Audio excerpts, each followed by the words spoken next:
Got my mic attached now, so the sound might be a little bit better.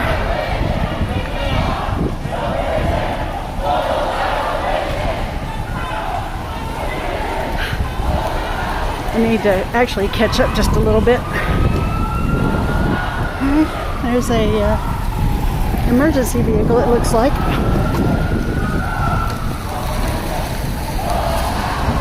It's coming. No, it's headed down a different road. So, whew. Boy, howdy. All right, well, I saw the notification that someone followed. Thank you for that. I greatly appreciate it. These folks are going to kill me. They're young, strong, and healthy. I am none of those.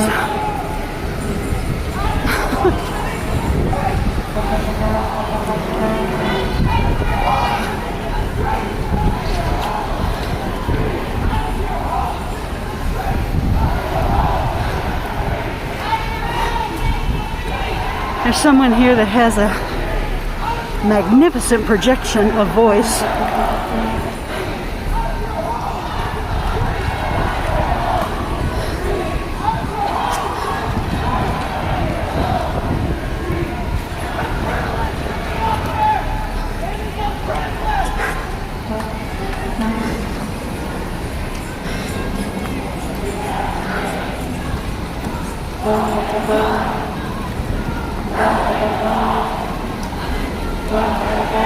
To make our usual stop to hate on Jeff.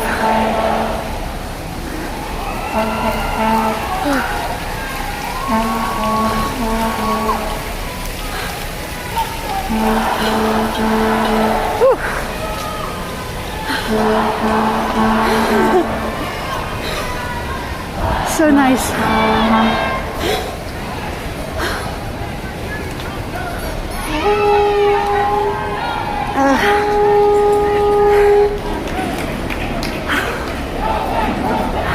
Look at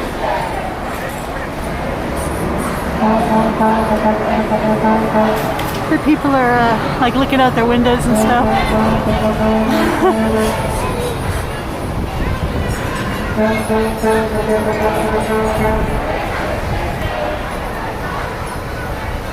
Oh, I like that, Chris Mash. That's a really neat emote.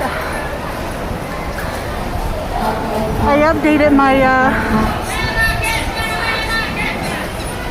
Frankers and BTTV emotes. Whew. Okay, they're turning. So we're gonna wait.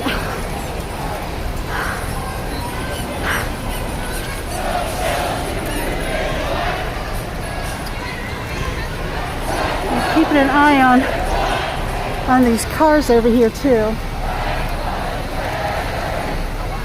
because we don't like impatient people.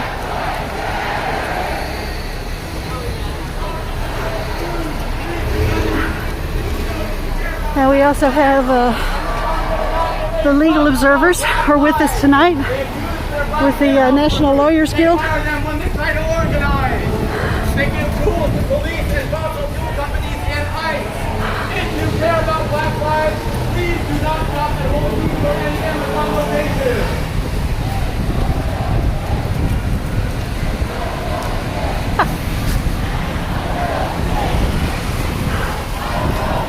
So we're gonna continue down. It's a familiar path. We've been through here before. There's got some fresh artwork. Nice, nicely done. So we got our car brigade as well, protecting the protesters.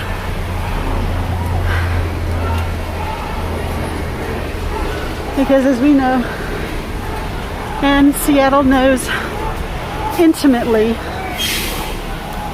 and deeply, that there are some people that don't care about protesting. They don't care about the protest. They don't care about the people protesting. They certainly don't care about the subject matter of the protest.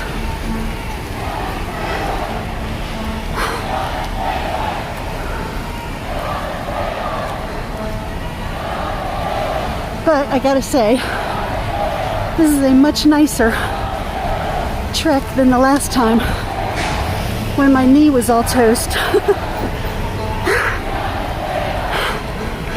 One of our kind car brigade people making sure that all the slackers are protected as well.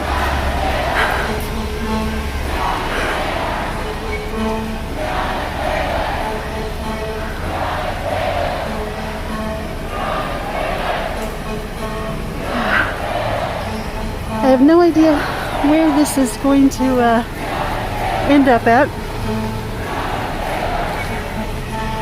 Sometimes it's a crapshoot.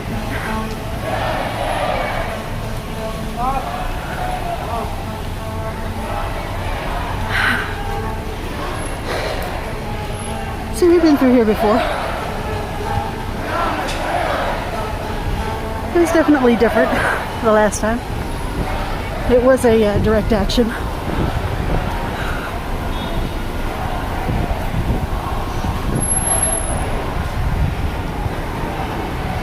But this is in solidarity of Breonna Taylor, who was killed after cops bashed through their doors of their apartment. Her boyfriend got up. He had a legally registered weapon, and in Kentucky they have the castle doctrine. It's basically your home is your castle and you're entitled to defend it and stand your ground. And of course there's no body camera footage. Or if there is, they sure are sharing it with us. And I'm just looking back here. I don't see any police, so that's good. But they used a battering ram to.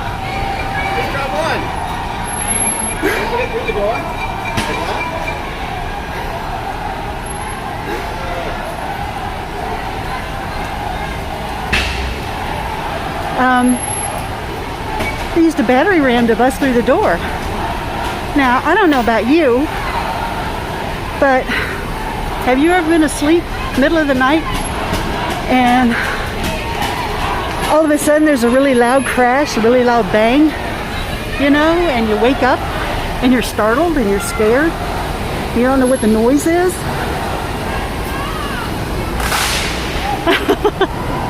And some fireworks. You know, I've been there, I've done that, I've had that situation. I know my reaction and I know what I was feeling. And hell yes, I grabbed a weapon and I went to find out what it was, what that noise was, you know. Hey, why did I do this? Well, I guess now I'm in the ground. So, you know, the people that are trying to blame the boyfriend, or Breonna for that matter, it's just nonsense, you know? It's just straight nonsense. Put yourself in their shoes. Put yourself in their shoes.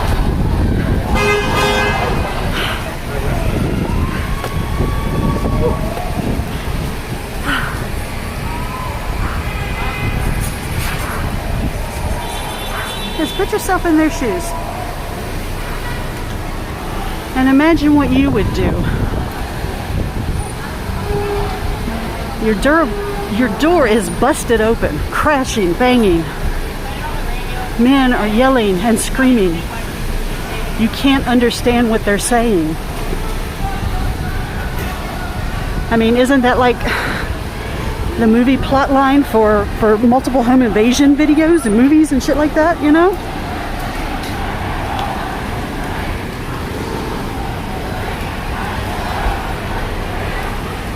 Anyone who had a weapon and said that they would react differently are full of shit.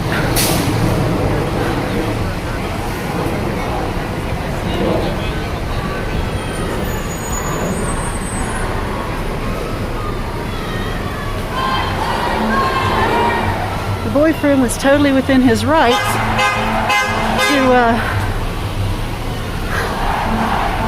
to respond the way that he did. Per the law. And the police, honestly, they weren't, you know?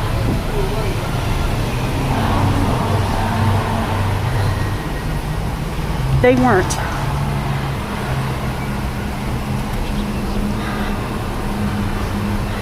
But it also goes to show and prove once again that due to the systemic,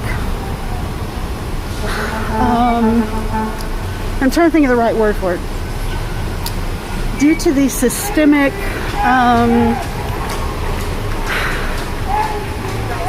subtle and natural racism that is so ingrained within the system that you let's see here. There we go. It's so subtle that people just accept racist actions and racist judgments and racist maneuvers, and they don't have to be big gigantic ones either. Subtle microaggressions are something that we do every single day. You know, we talk about how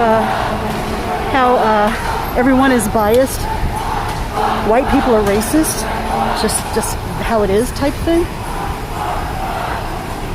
We all, from our parents raising us, from our influences around us, you know, a little bit of nature, a little bit of nurture type thing. We all have inherited microaggressions that are learned.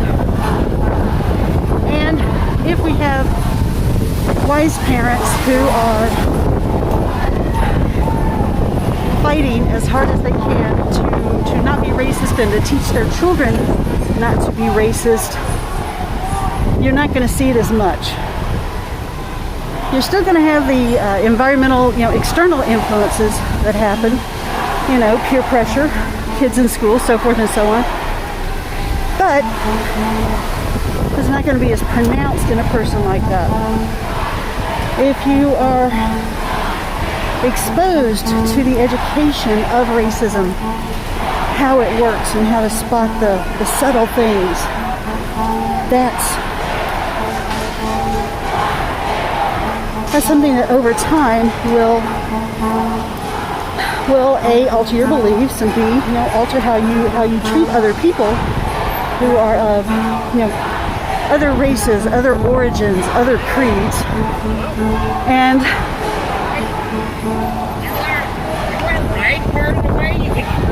through my sky road. Oh, that would really be awesome. But no, I'm good. Thank you. I haven't walked for so long. It's been crazy pants. Tell you what, when you go back uphill, I'll hit you up again. Okay, I'll take you up on that then. I've done that one before. I don't want to do it again. Now, believe it or not, that guy is. I've done these hills with him before. Coming up, I know. It's hell. It's hell. I'm not gonna lie. I've done every one of these. So and all of these aggressions and microaggressions and so forth, and what you're learning, what you're taught, also reflects in your professional life.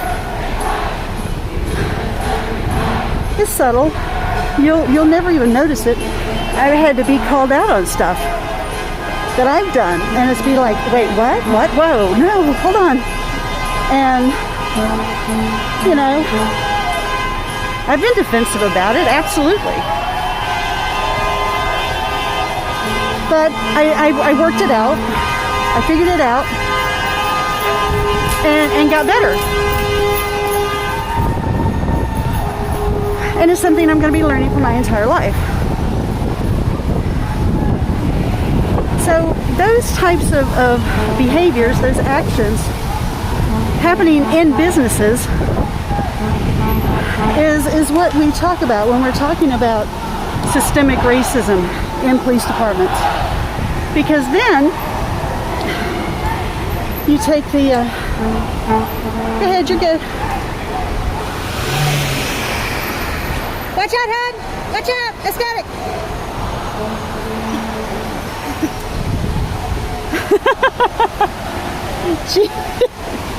I would cross that with her. So, and see, I just did it right there. I just did it right there. That was a microaggression. Me calling her hun. And calling her her. I totally assumed their gender. And I spoke in a patronizing and oh, what's the word? It's not contempt. That's the wrong word for it. Patronizing. That was the tone that I used. So that's something that I need to correct myself on. By telling them, you know, hey, watch out. There's a car behind you. You can't see them. So, you know, you're helping out like that. And you're not assuming, you're not patronizing, you're not being a jerk.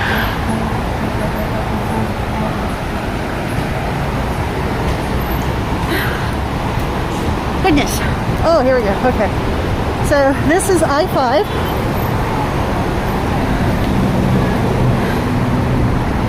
I-5. We're still walking. Christ on a cracker, they're gonna kill me. Whew. So there's the interstate. Yay, interstate. And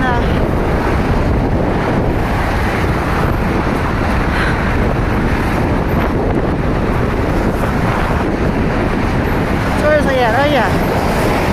Inherent systemic racism in businesses and professions. So then you take a are we stopping? You take a business such as a police department, because they do generate profit, so to speak, writing tickets, all that kind of shit, fines, that kind of stuff. You take a business with a profit model and you tell them that the statistics show that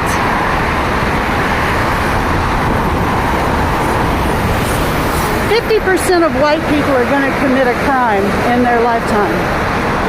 Actually, no, change that. Let me readjust that. 70% of white people are going to commit a crime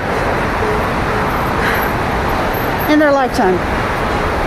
50% of those crimes are going to be violent. And so you have to be aware of all of the white people. You have to watch out for the white people, because white people are violent. White people will hurt you. White people don't care about you. White people want to, do bad things. And you do this over, say, a couple of hundred years in these profit-making businesses that don't go out of business ever. And we're missing the library. Holy shit, they're gonna kill me. I will definitely take up on that ride.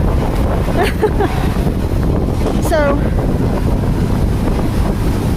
and this is ingrained from trainer to trainer to trainer to to class, to lesson, to school, to probation when they're out on the streets, you know, and they're on their 6-month or 1-year probation, and they are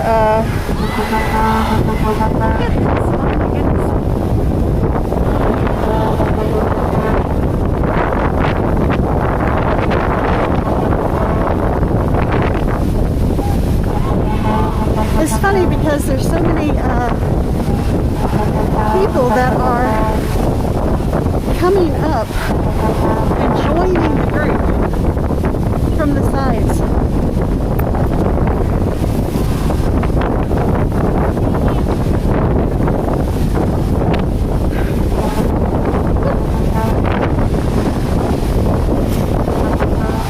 Wow, my knees are like almost toast.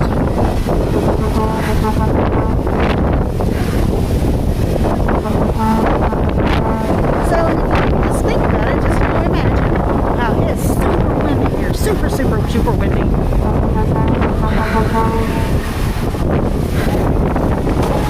Look at the tree.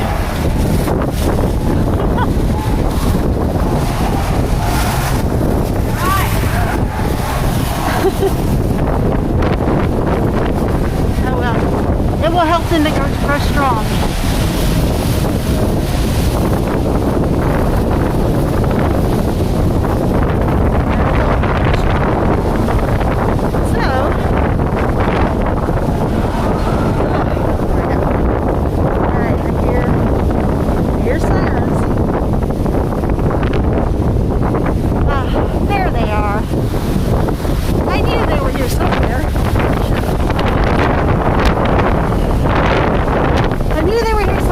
So they're about 3 across, at least 3 deep.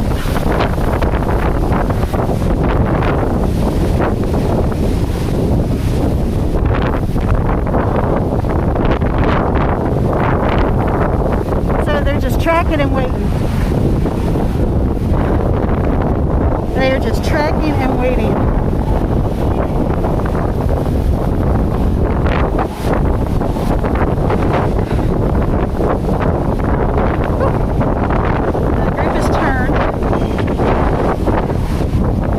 I'll catch up with them in a minute because I am not running down this hill. No, no, no, no, no, no, no. You can't make me. So they're coming down. So I got 2, 4, 4-ish.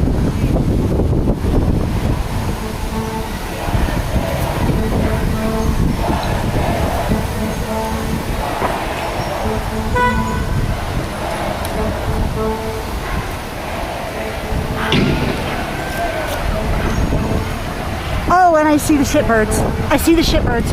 I know you guys probably can't see them. Can you see them? See them down there in the corner? Right there. And if I don't get out of the way, they're probably going to come racing down here and run over me. Because shitbirds. So they're all massing up.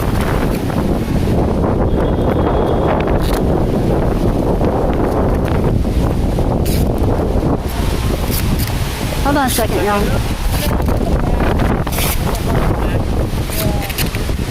Bear with a sec. Yeah, hold on a second.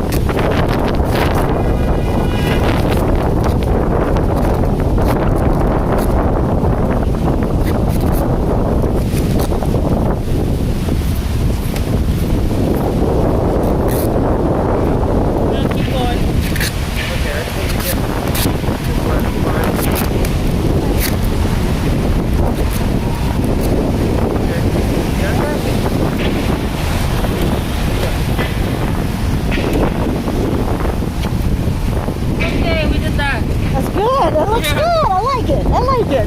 Duct tape to the rescue. So, let's see where the shitbirds are. Okay, so the cops are still back there. They're still hiding. They're still hiding. And now we got this guy.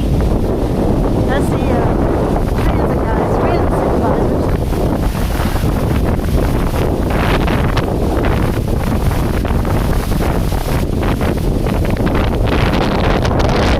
We got somebody up front that is catching the views.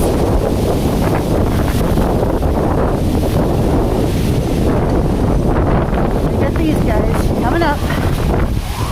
Coming up.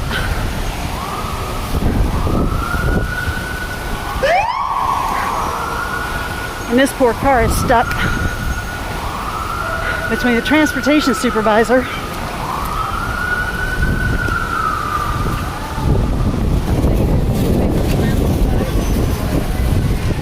so, and there's the bike guys.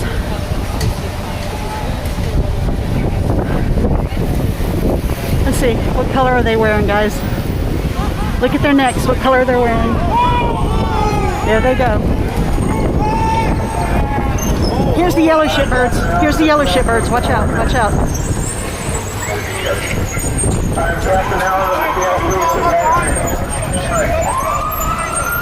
I am now issuing a public safety order to disperse. A forward focus. And I command all those assembled north Don't let this car through. Spring. They're not with the protest.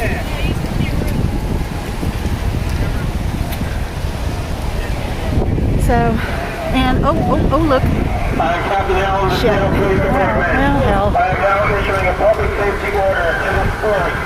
And I command all those assembled north of 4th and Spring Catch where the wind is. to immediately disperse, which means leave this area. If you do not do so, you may be arrested or subject to other police action. I'm turning the mic around.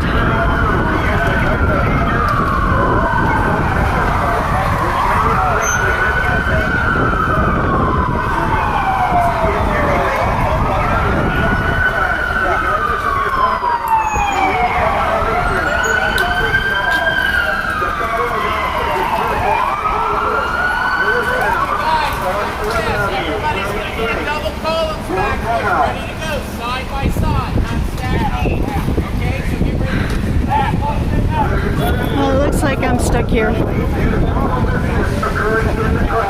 Unlawful assembly.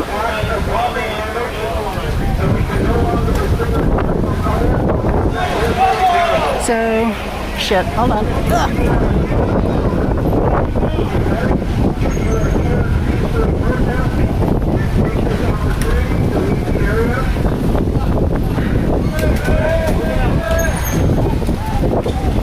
There they go. Okay. Bear with me a minute.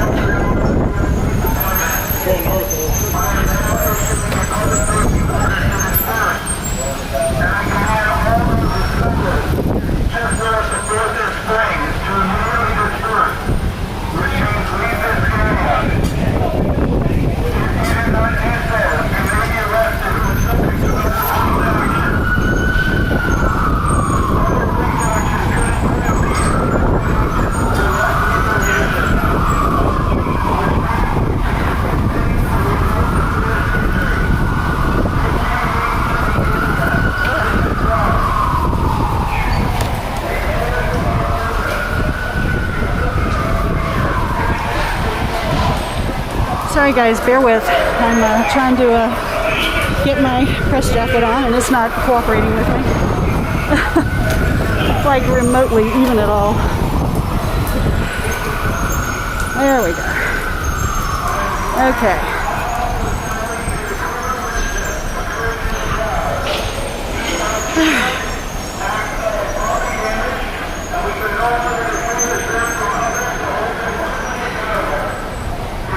So, what the announcement is saying, they've declared,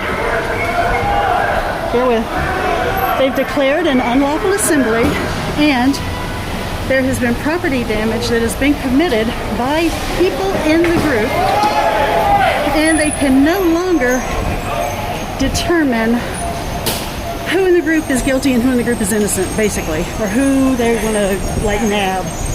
So all bets are off, and if you don't want to be here, then leave the area. So that's their little warning there. All right, and I smell the smelly. Now we got a whole ton of people here that have just been stopped by traffic. I'm declaring this unlawful assembly due to criminal mischief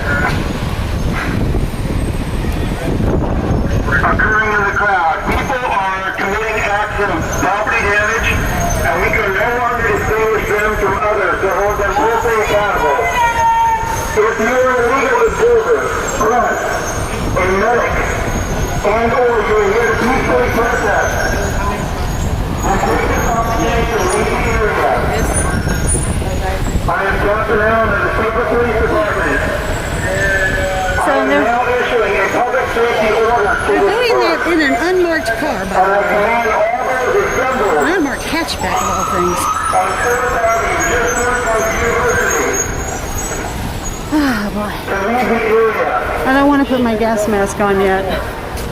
They don't have theirs on. Please leave this area.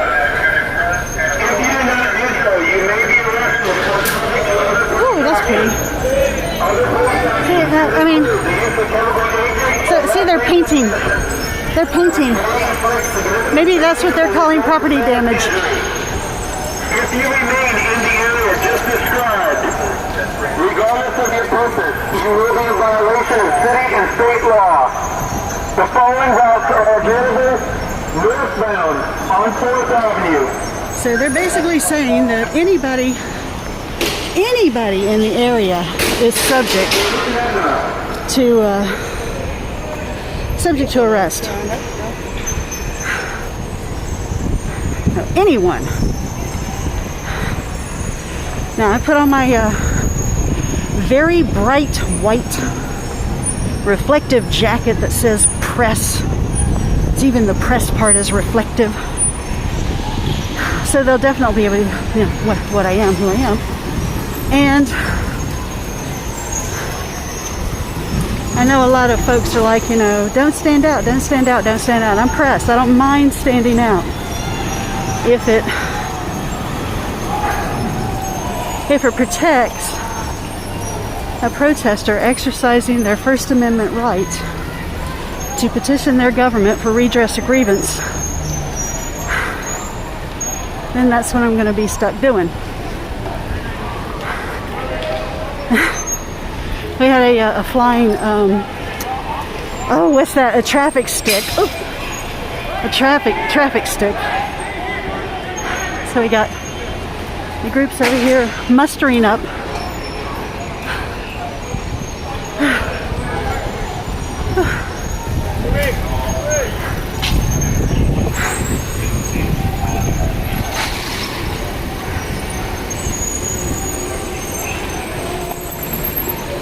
I am Captain Allen of the Seattle Police Department. I am issuing a public safety order to disperse. And I command all those assembled I guess they're moving the on stuff out 4th of the Avenue, road. just north of Union. Stuff here. We got cars that are stopped. What is that? Is that a Ford Fiesta? You may be arrested or subject to other police action. Other police action could include the use of chemical agents or less lethal munitions. Now, I'm wondering about that truck over there. I don't know if that's that global impotent security group or whatever.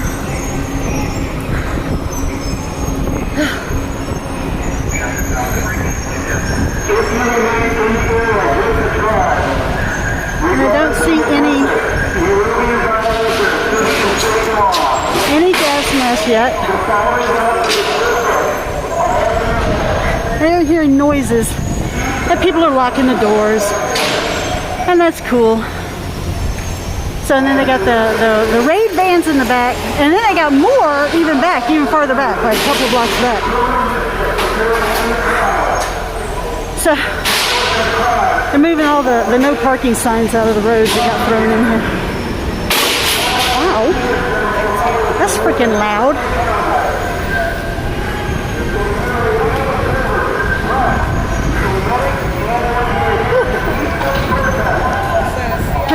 So now,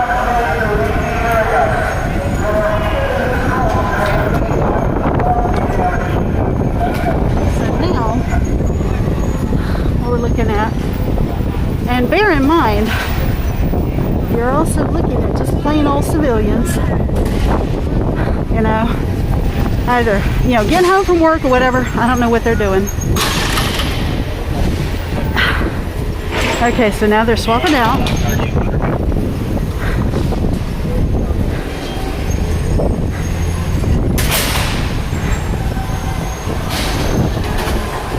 I wonder what he did to get the scut work clearing out the road.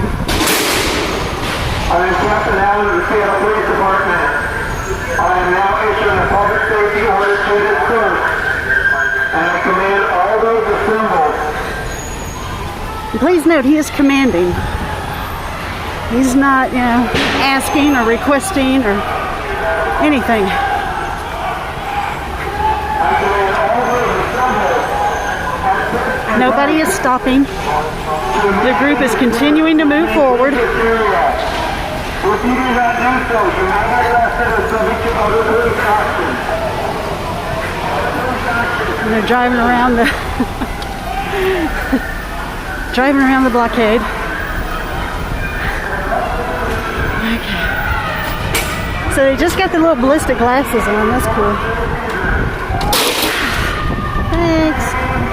That was really loud. I might have to put in my earplugs shortly.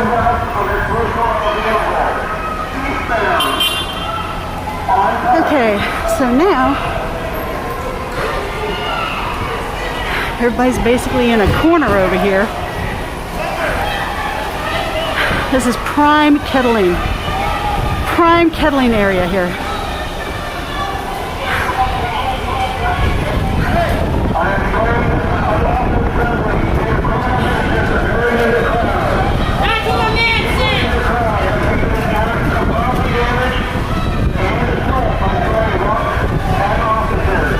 Prime kettling, because there's a road right over there.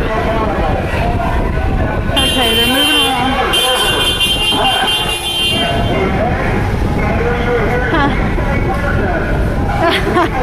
I actually think that's a civilian.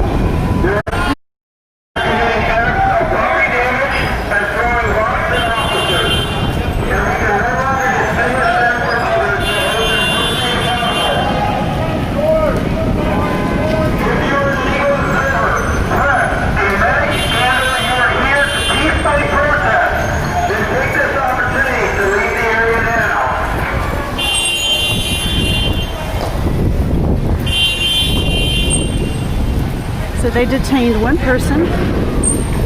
There's an umbrella here.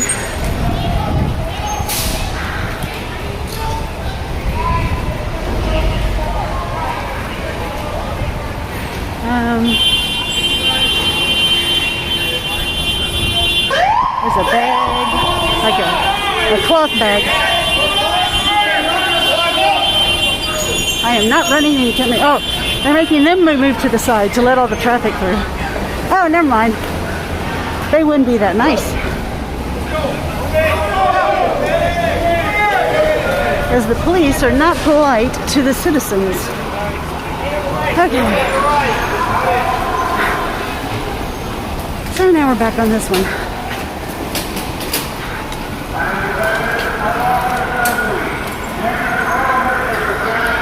Whew. Yeah, you're going to be busy.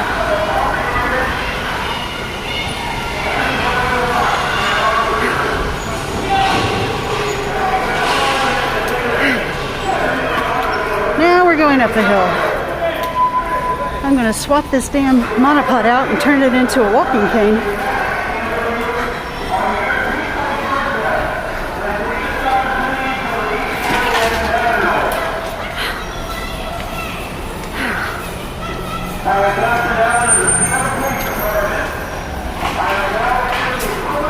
Oh, goodness.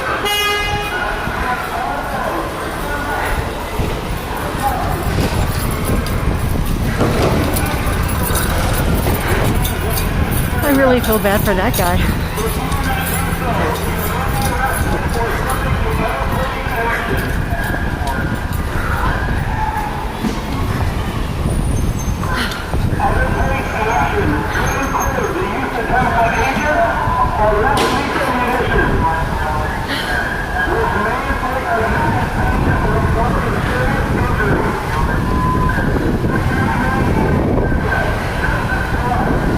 bear in mind.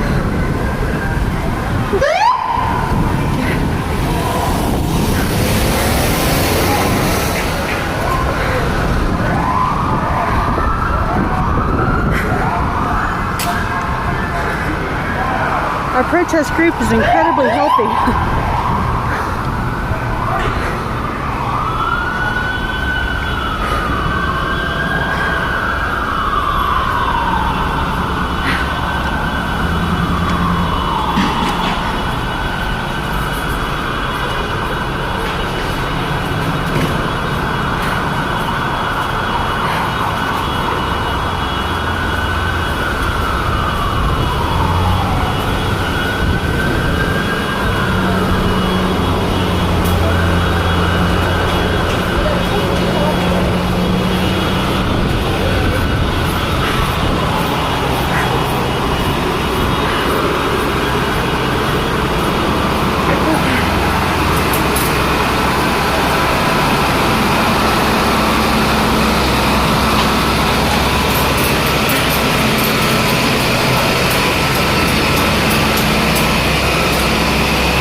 I will admit,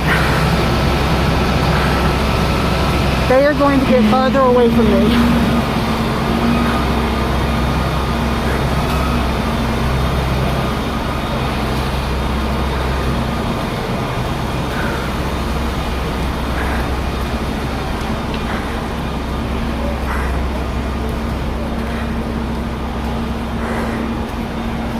Because as I said earlier, I am not young, strong, or healthy.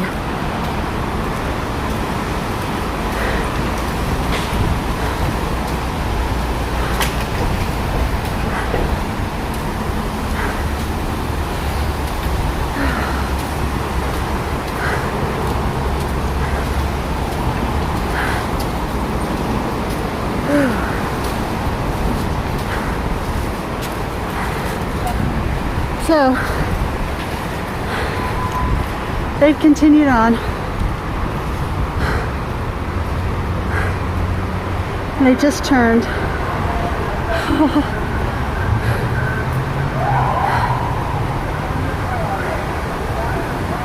So I'm sorry, we're going to rest for a minute.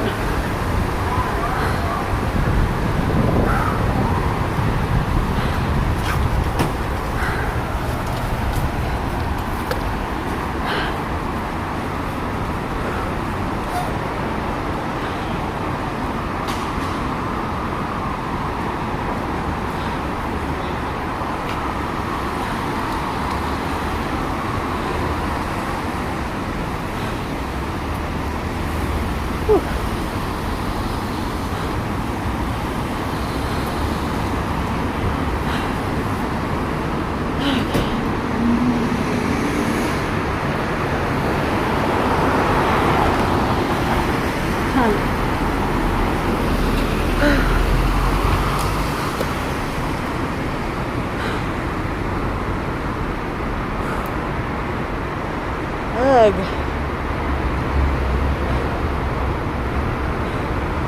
Now they turned just that block up ahead.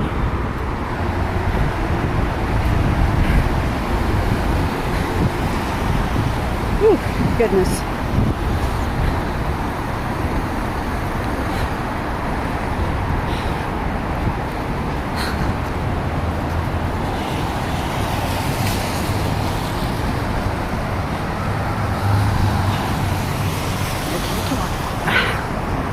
Stop your nonsense.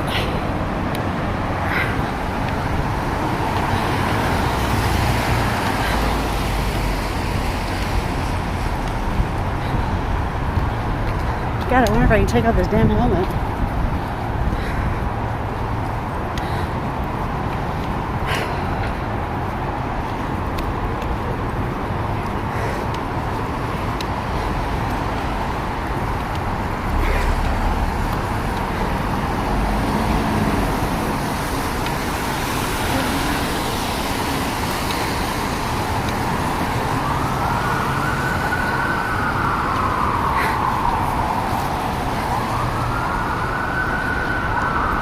So Went up that way.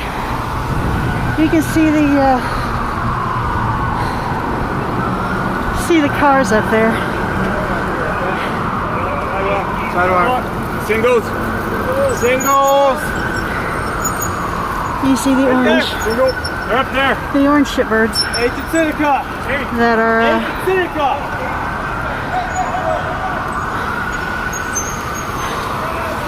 Mappy's 8th and Seneca.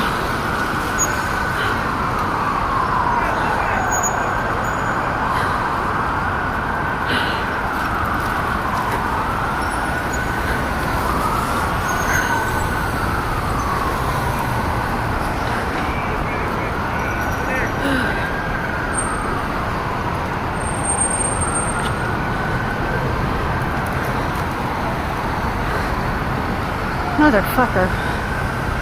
Who paid for these streets? Oh shit, I did. Those streets, my streets. I want a refund.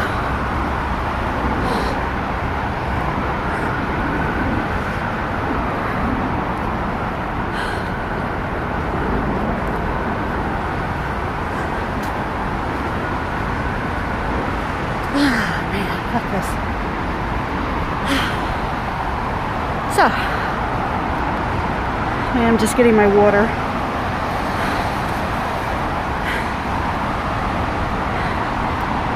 What have we learned so far, boys and girls? Protesters are healthy as fuck.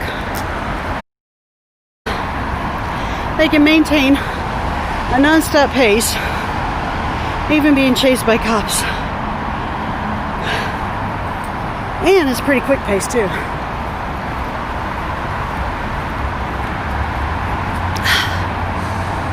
And I'm drinking water because holy shit.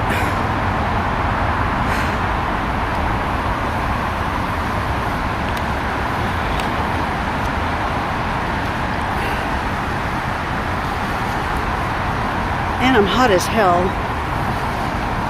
What the hell? Ugh.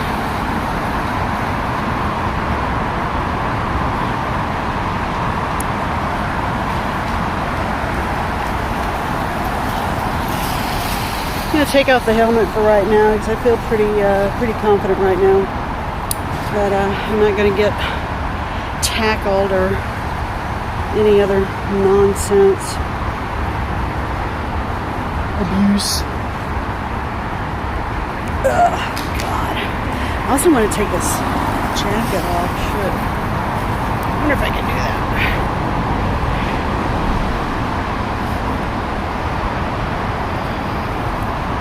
Maybe not. Okay. Well, I got the hat off. That'll help.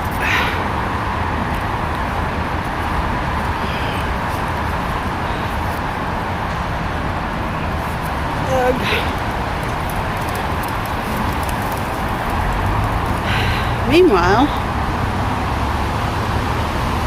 the rest of Seattle just like carries on like there's nothing wrong. Like there's nothing going on.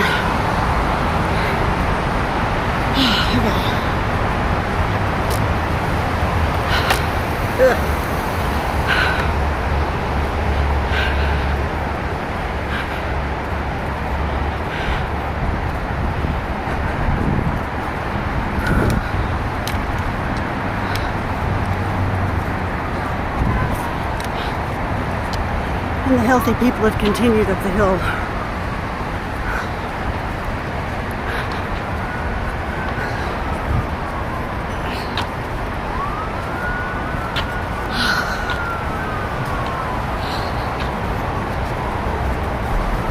And now I'm probably missing a ton of stuff.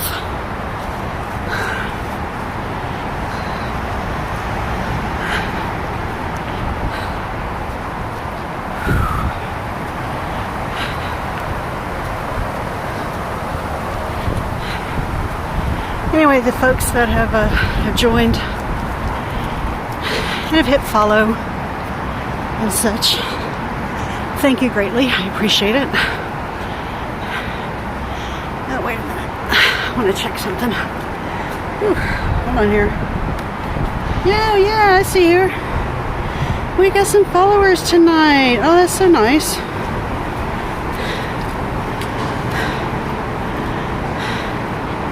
That is really super, super nice. I know, right? I need like more water. I have more, but I'm trying to save a bottle in case I get gassed before I get my mask on.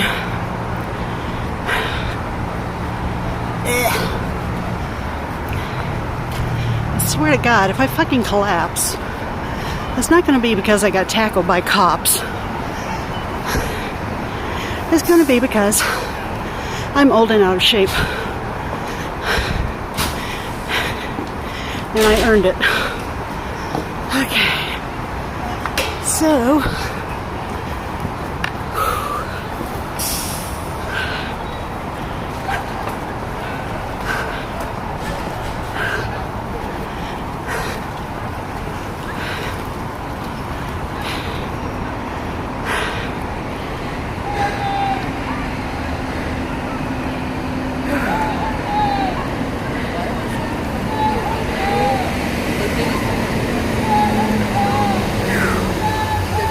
wow.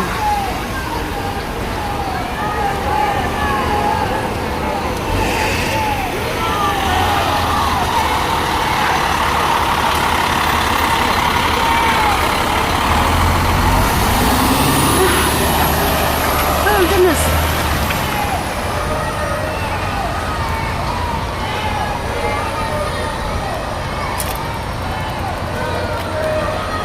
Hello, friend. How are you? Are we doing? Are we doing well? What's that? Are we doing well tonight? Everyone is so healthy. They ran like all the way up. We're up that hill. No press here. Oh, I'm a live streamer on Twitch. My name is Callie C. Callie_C.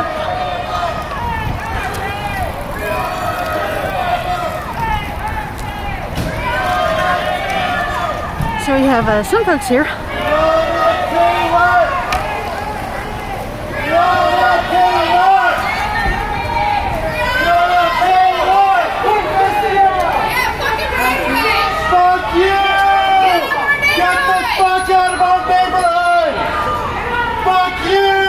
Right on.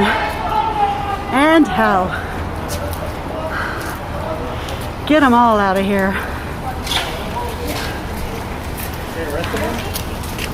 City Council needs to get it through their head. They made the first step yesterday.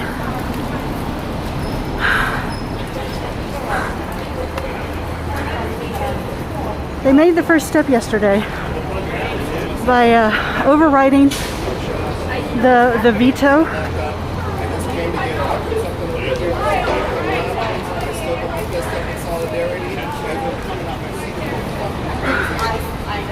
I'm sitting right there.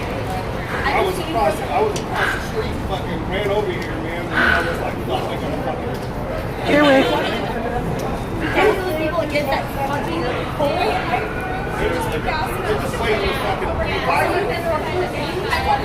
Like, there were literally all like 80 people, 100 people. When I saw the girl on the road and I left shit. I mean, here's one.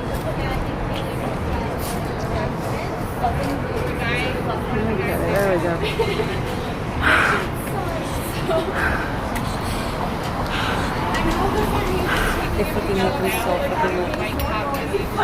So, had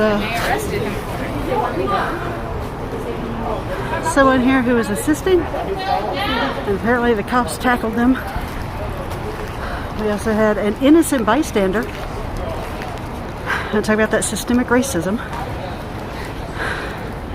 Innocent bystander who just happened to be black and was attacked and tackled.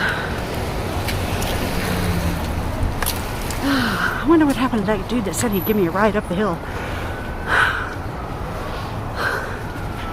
And he was smart, he disappeared.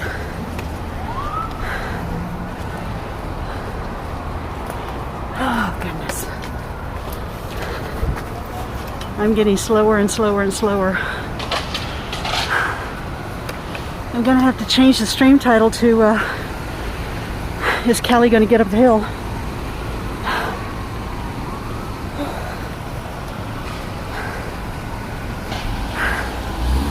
Yeah, there's an ER.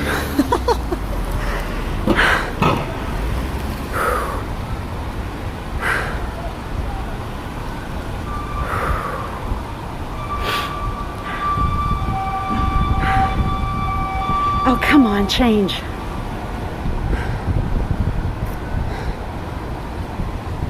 Four, three, two, one. Yay.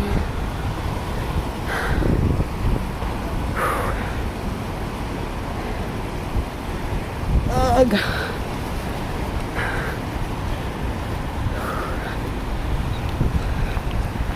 Okay.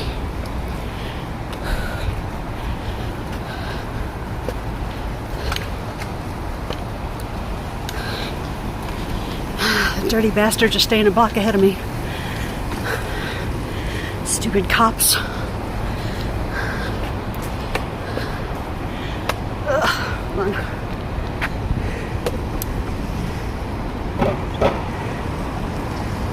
Bear with a sec.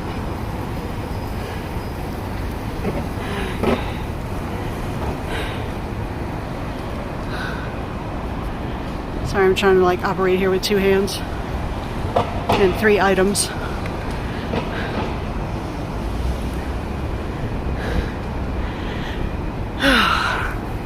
And surreptitiously lie about a reason to stop.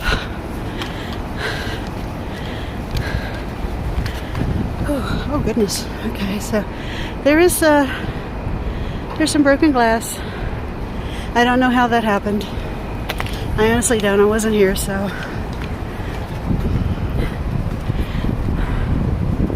I'm not going to assume any particulars.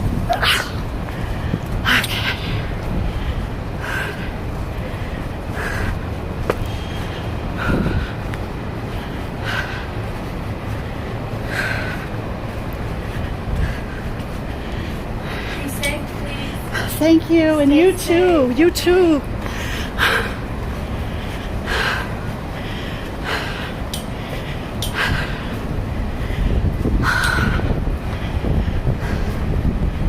And see, we have our good citizens of Seattle. Holy shit.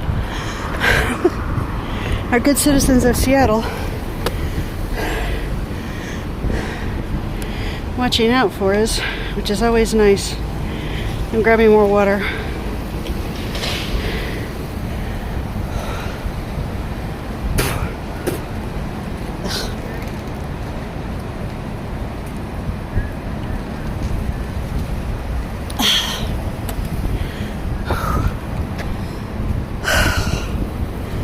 Crap.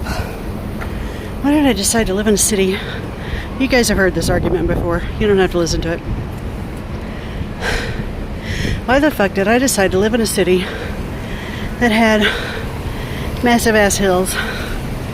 And why did I not start doing this sooner? Okay, stop it. Stop. It keeps turning. Ugh, fuck. Okay, we got another block. One more block, folks. One more block. I smell mace.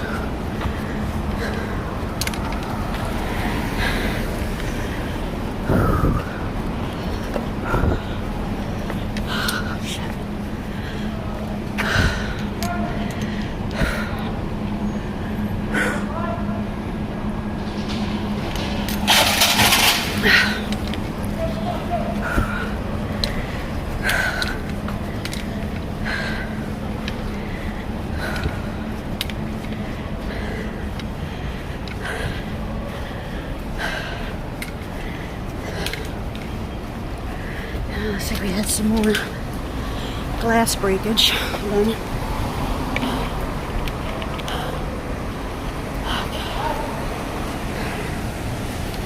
Hey, I almost made it back to the group, guys.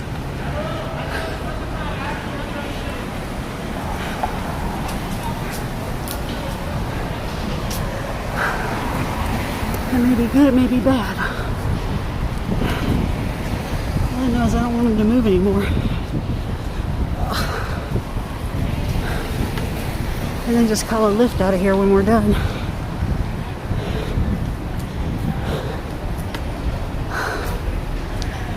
Okay. So we're here with the legal observers.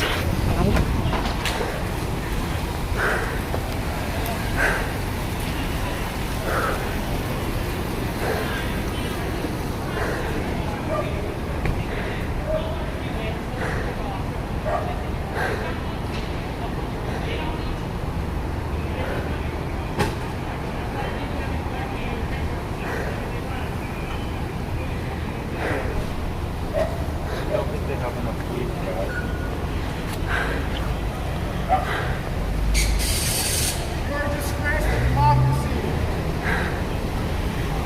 Start looking for new jobs.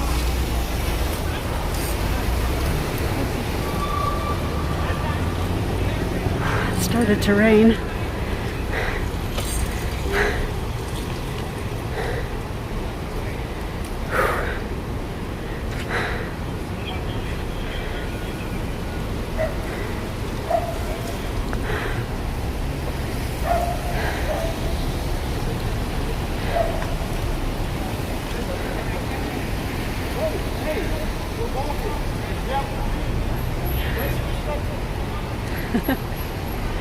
Where's the respect for the law?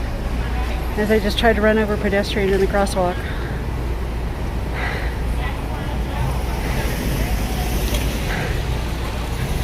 That's their little nav van.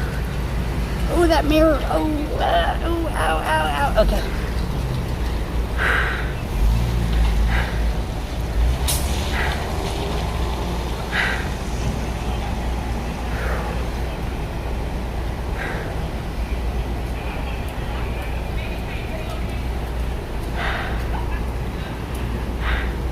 If you haven't noticed, it started raining.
Did they stop the legal observers?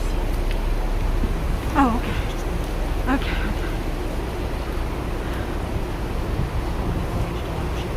I know. That's why I just got here, because it took like 2 years to get up that hill. And there's more to go. I'm very afraid. Did anybody actually see what happened? Because I was at my window and I looked away for a second and I noticed swarming that car. My best guess is they hit a bike car. Well, I mean, it's in the position of someone who would be blocking the road to keep people from running over or running through protesters. Best I think somebody accidentally hit a bike car.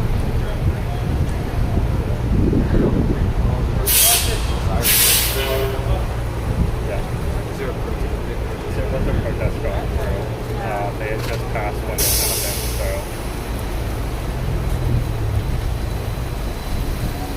They've been targeting the people in the cars that have been protecting the protesters. I don't think this guy had anything to do with it. No? The direction he's going, it looked like there was just some guy going home down the right side, but with the cops running red. You saw it? I saw part of it. I didn't see the actual screen, but it was definitely a red light that the cops were going through. Fair enough. What block was this on? Huh? What was it right here? Yeah. that car.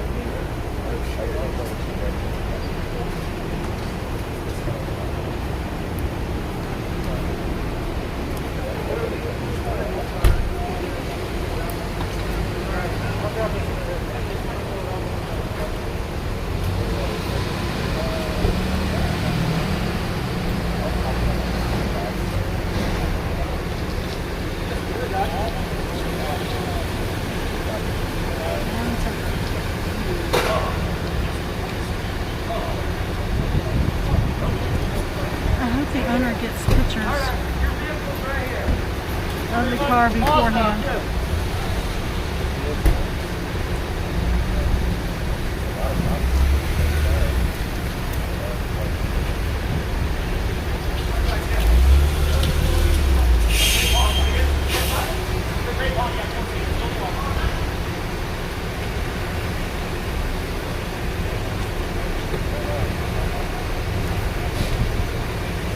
What's going on over here?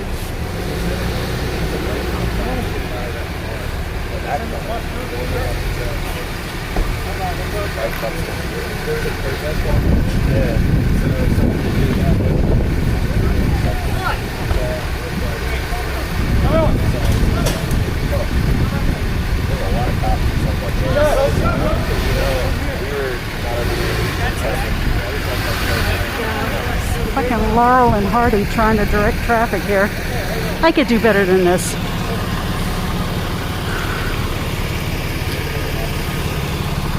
So you got one cop directing one guy to come up and another guy directing the bus to come up, all in the same intersection.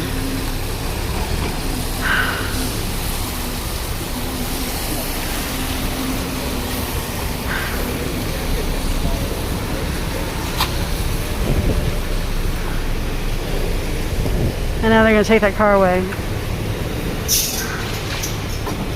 $1 to a dozen donuts, that car is going to be damaged when the owner gets it back.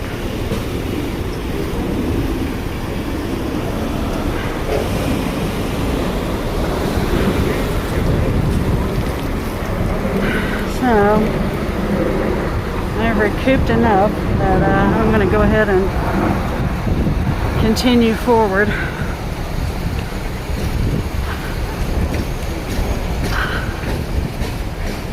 Definitely doubling up on the anti-inflammatories tonight.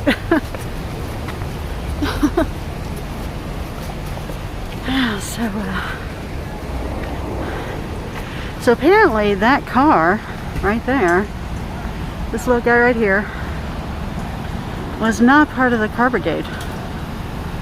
Not part of the car brigade. So I do not know. I don't know the circumstances. We got just a kind of a fly witness in terms that he glanced away, and then looked back, and the cops were swarming all over that car.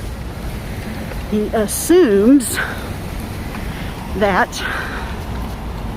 the car was just trying to go through on his green light, and the cops chasing after the protesters bursted through the red lights. So, but of course, you know, car coming in the middle of all of that, because SPD has been targeting car brigade drivers and their vehicles, damaging them, slashing tires, bursting glass, impounding them, ticketing the drivers for all sorts. Is it, oh, that's a pretty puppy. That's a pretty little puppy. Look at them big old ears.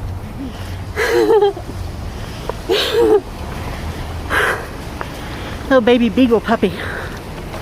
How they got ears are so big they can almost fly. And they grow into them eventually, but they're cute as hell when they're like that. So, where was I at? Oh yeah. So the car brigade, and we've talked about this before, trying to keep the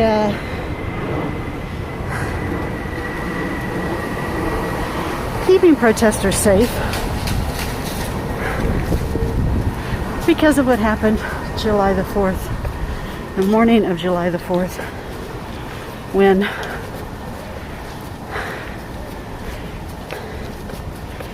two of our allies were run down. One was killed. One was severely injured. And there had been a small car brigade presence beforehand. Oh, I see flashing lights again. Oh no, that's the reflection. Ugh. There had been a small car brigade presence before, but nothing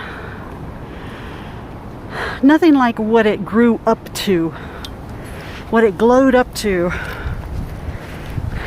after the loss of the Allies.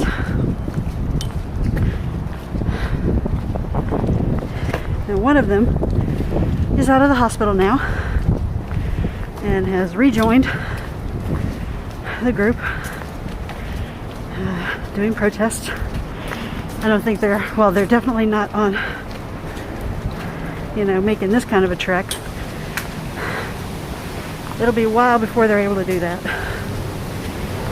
But they are coming along strong. Watching you. Hi! Have a good one. Thank you! Somebody in one of the apartments was like, hi, we're watching you. So our other ally was in the hospital for a really long time, but they're doing their physical therapy now, and they're coming along quite nicely. Man, this is actually a downhill. Holy shit. Okay. 2 cars. Anyway. So,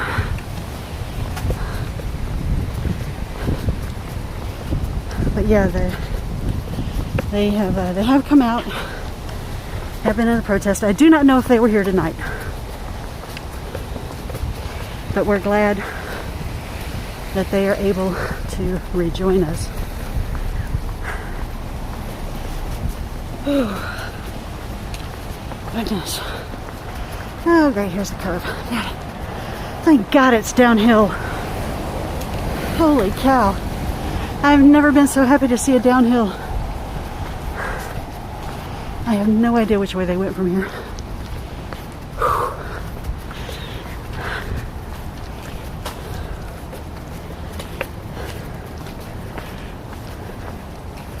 I know kind of where I'm at. Yeah, I know where I'm at. Okay.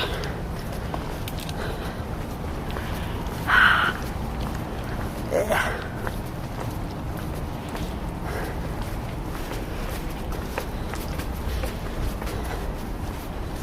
So the group was hella large tonight for sure.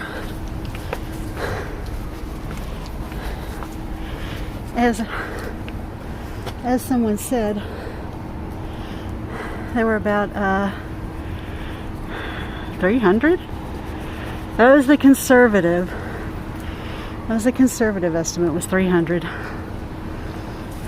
and that was just somebody looking. They could be right, could be wrong. I don't know.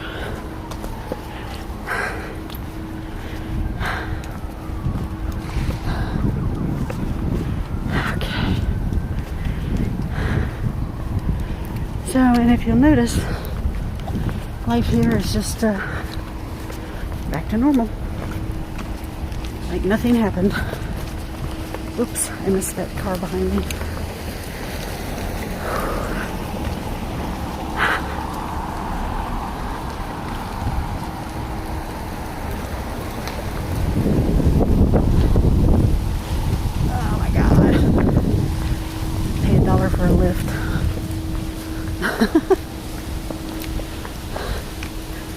Too fun.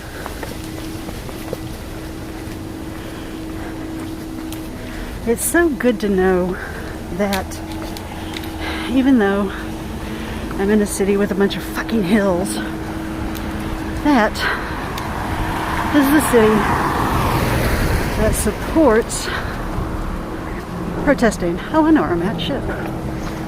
Yay! I'm almost there. They support protesting. The city didn't start off that great, you know? It was a very racist city. It had not good things going on in Capitol Hill.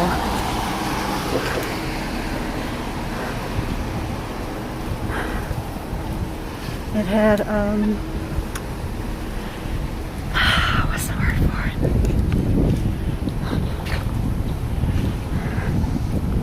On Capitol Hill back in it was either the 30s or the 40s. White people made a petition to prevent black people and people of color from moving there. So that's the kind of place it was, you know. That's the kind of place the West Coast was. I mean, Portland. I mean, Oregon was set up as a thank you. Was set up as a white utopia, you know, a white person's utopia. And that's the kind of place that's the roots that this place came from. And we have now a vibrant area with lots of positive changes, but there are lots and lots and lots of those old conservatives. Remember we talked about the inherited racism? Yeah, they taught their kids this shit. So we're still shaking it off. But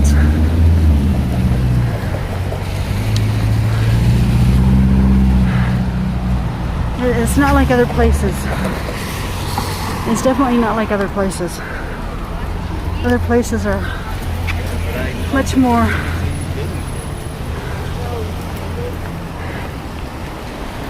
blatant. And if people like the, you know, right-wing extremist groups. Shit, almost there, guys, almost there.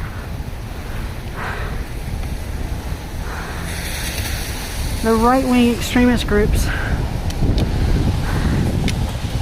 that the FBI, you know, is like, that's what these guys are.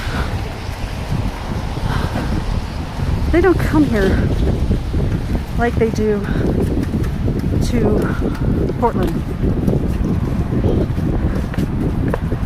When they come here,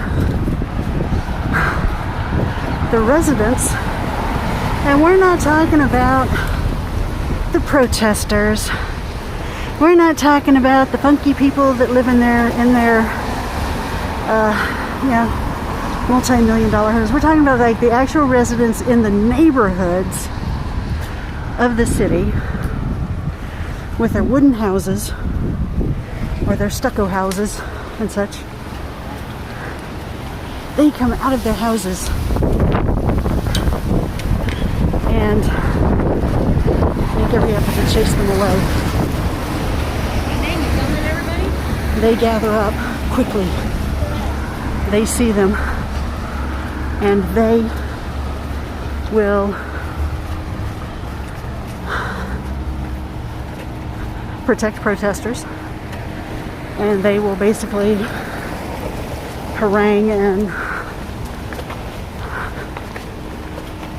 gang up on them and chase them away, chase them out of the area, chase them back to their vehicles, and make sure they leave. The really sucky part is that the cops are just like, oh yeah, sure, that's fine.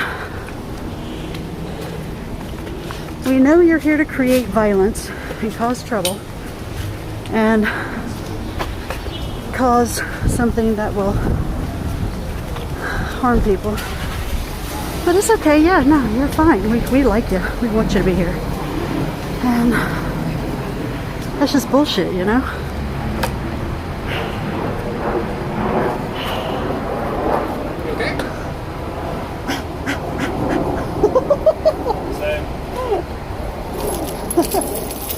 I am old, overweight, and out of shape. I'm fine.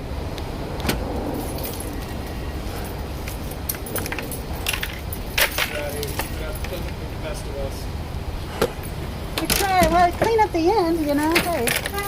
Make sure nobody gets left behind. Don't worry, it means you're one of the last ones arrested. Right, exactly. Well, and I catch what happens afterwards, you know? Make sure that they're not harming people. Because I mean, no, I know they. I'm not laughing at you. I know they do it deliberately. I know they do. But you know, getting it on my video versus their video. Yeah, you're out here doing the most good. So there's someone accountable. People get paid.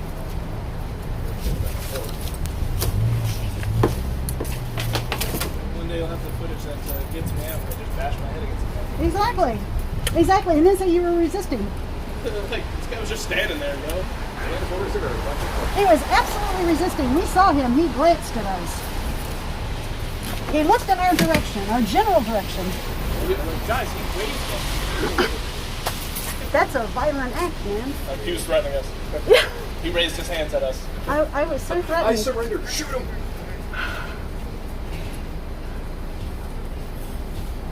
Damn dirty old bastards. And I know they're pissed right now. I'm just waiting to see what Mr. Shithead Solon comes out and says. Because, exactly, that's what I'm saying. Because, there was a lot of property damage. Yeah, you need some windows bashed, some cones tossed around. oh man, I'm just waiting for him because, I mean, honestly, you know. Cones are a lethal destructive weapon now. Actually, one of my favorite videos I saw during when traffic was going on, when one of the big marches was going on during the day, a bicycle officer, SPD, as per their propaganda, released a video of their cops being assaulted. Oh yeah. Yeah, and one of the bicycle cops, on their body cam, just getting laid out by a cone being tossed at them, you're just pissed because you got humiliated. How did you raise your on a traffic cone? Yeah, traffic code from out of nowhere. Those are the beautiful ones. We had caught an excellent clip in Portland of, I don't know, it literally came out of nowhere. It's like the camera was there, the cops were moving away, and it just came out of nowhere. It was just like this water bottle, and it just arced, and it was beautiful, and it had this hang time. It was insane. And it just kept going and going and going and going. Boom, right on the head. Next day in the news, he was like, I was lethally assaulted by Oh a yeah, temple. yeah. Had a concussion, you know, his broken neck. Some of the videos. You know what a concussion really feels like? Have you guys ever played softball? Softball, baseball, football. You can't say this. slow pitch. Yeah. Well, the cop that wrenched his knee a month or so ago. Oh, yeah. He definitely never played anything. Yeah, no, a lot of those cops that were like, oh, we got injured. You fell over while marching in a line. Yeah, that one cop that they took pictures of right after Chop was broken up that was treated for his injuries. They released the video of what happened to him. He fell over his own bicycle and got his leg caught in the spokes. Mm-hmm. And then just he shredded his hands and his arms and they were like, look what the assault has happened. And then they released a video no, he was standing there, tried to step forward to slam his bike down and stepped into his bike and then just fell. Yep. I did tricks like that when I was a kid.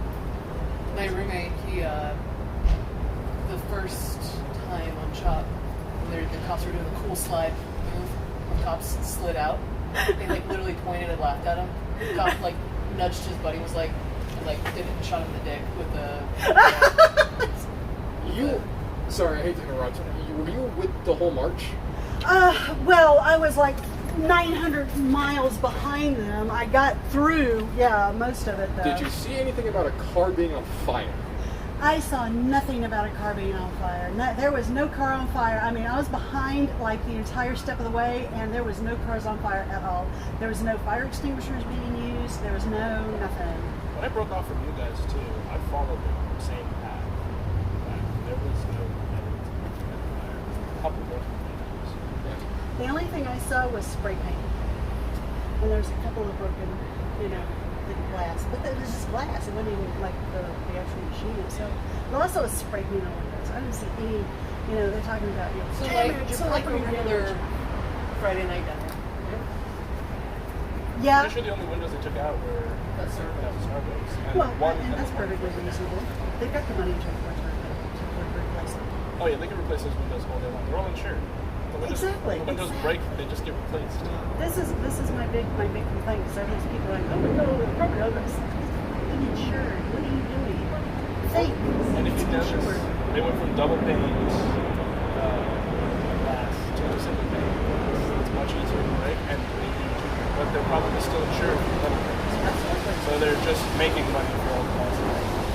And a couple of companies have admitted they're like, you can break our windows all day long. We replace them, we kind of get paid for it. So we're not mad. Oh yeah, it's like the glass companies are just We're supporting small they're business. loving this. My favorite thing is the 4th of July weekend after shop got cleaned out, like seeing like the 3 graffiti removal trucks in here, like 3 different companies. Oh, like yeah. they're probably getting paid like Oh, a they good, make bank. easily like They $3 make grand bank. per hour. Clearly. Yeah, it was That's beautiful. where Chop is still going. One of the buildings just outside of Chop is right there. He's out there. They're making you do that, and he was like, dude, I'm not even mad. He's like, it's the best I've been paid in doing graffiti ever. Yeah, that's the fire. I think what the campfire is. What's the photo? They wouldn't send a ladder to the ambulance for the car. Maybe. Takes not better for Excellent. I'm almost wondering if I'm going to regret leaving my mask behind, but I don't know. Ladder truck in the construction. I'm freaking hot and tired right now. I don't care what they do to me. You know, on the very first week of the protest, they were only sending a little bit. All right, let's go wander around a little bit and see what else is out here. I will see y'all in a little bit. Y'all have a good one. Be safe, all right? You too, you too. Okay, guys. So, we're back on track now. And we're just wandering around. I am maskless. Well, I got my mask. I have my mask, but I don't have my gas mask. I have my helmet. Left it all in the car. I know, I'm living dangerously. Dangerously.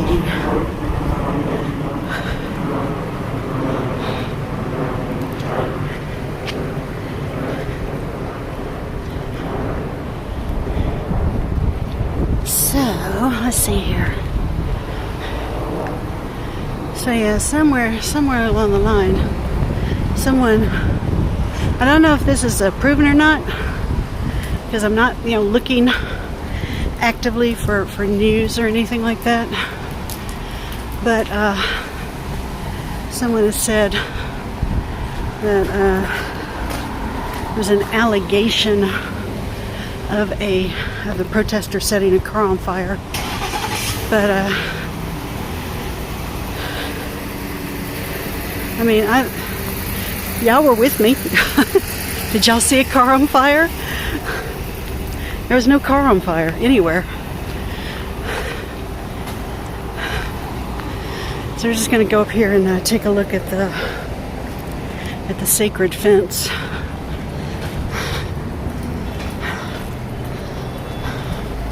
I didn't see a car on fire anywhere. I might have missed it. But then, like I said, I am not. Ooh, look at this.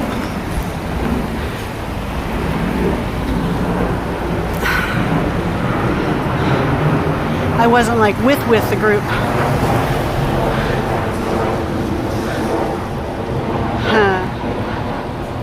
Let's see, Inspector Gadget.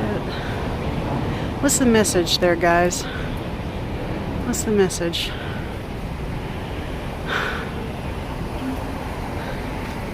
Anyway.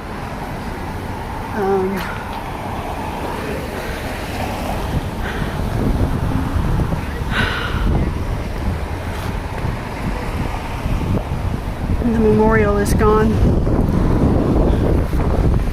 The Chop Memorial is gone. So the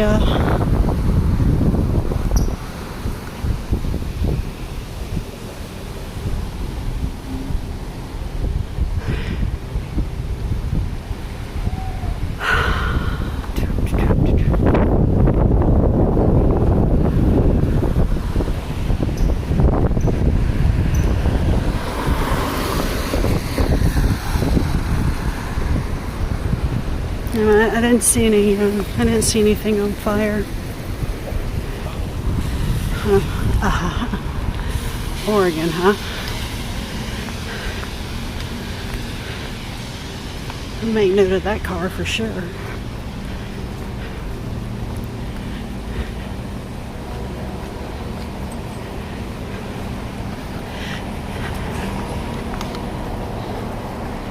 I mean, there's no fire response. I mean, I was with all the cops, right? For 99% of it, 90% of it. I mean, 10% of it I was like, hacking and wheezing and trying to find my lungs, but otherwise, that was it. There's the park. Yay, see? There's the park. But, yeah,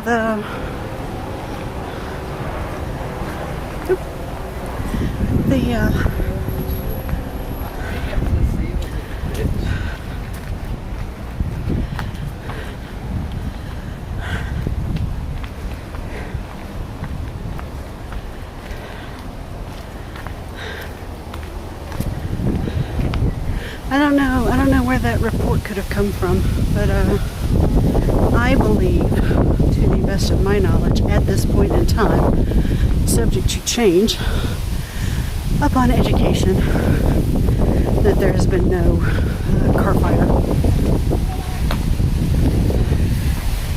So, I guess still have our mutual aid tent here, still good. Got our folks still taking care of other folks. We still have our garden. We still have our people that are here taking care of our houseless people, making sure that they have food, clothes, and different varieties of care, whatever they need. That the mutual aid folks here at the park can provide. They will provide that.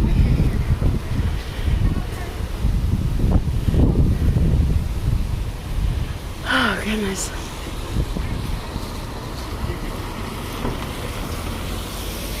And otherwise, it is blissfully quiet.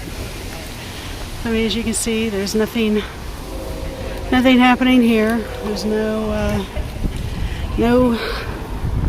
riots, no raves, no burning buildings, no nothing. A group of protesters came together tonight in Seattle to provide protest solidarity for the redonkulous decision that the grand jury and attorney general made in Louisville, Kentucky, regarding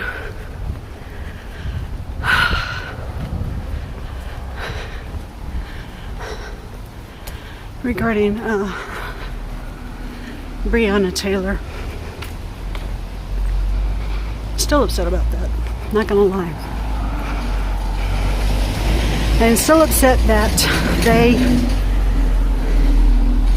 did not even mention her name. Well, I think that it is beholden upon every single one of us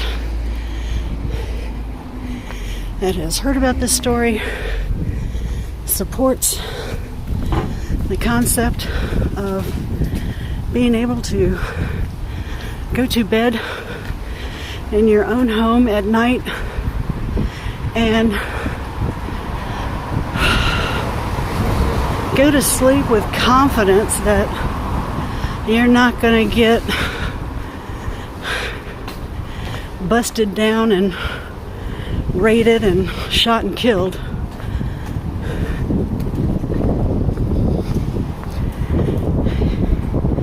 I don't know about you, but I mean, I usually go to sleep with confidence. I have the privilege to do that. And BIPOC don't get that privilege. They don't get to just easily live their life. They don't get the opportunity to struggle in peace.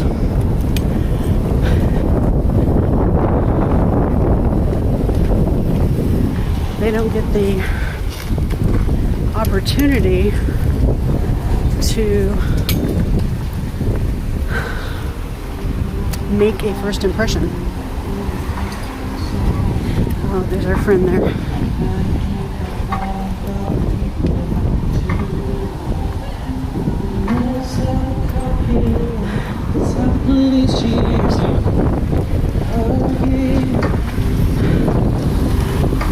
Of note, they've boarded the upper windows as well. So that window right there, okay, because people keep talking about how, during CHOP, there were people and they went into the East Precinct, and the East Precinct was overrun and people were in there. No, that never happened. That never happened. Were there a couple of people? Were they agitators? I don't know. There were a couple of people within CHOP that, made statements saying, oh, we should go in there. But everybody else reasonably assumed that A, it was a trap, B,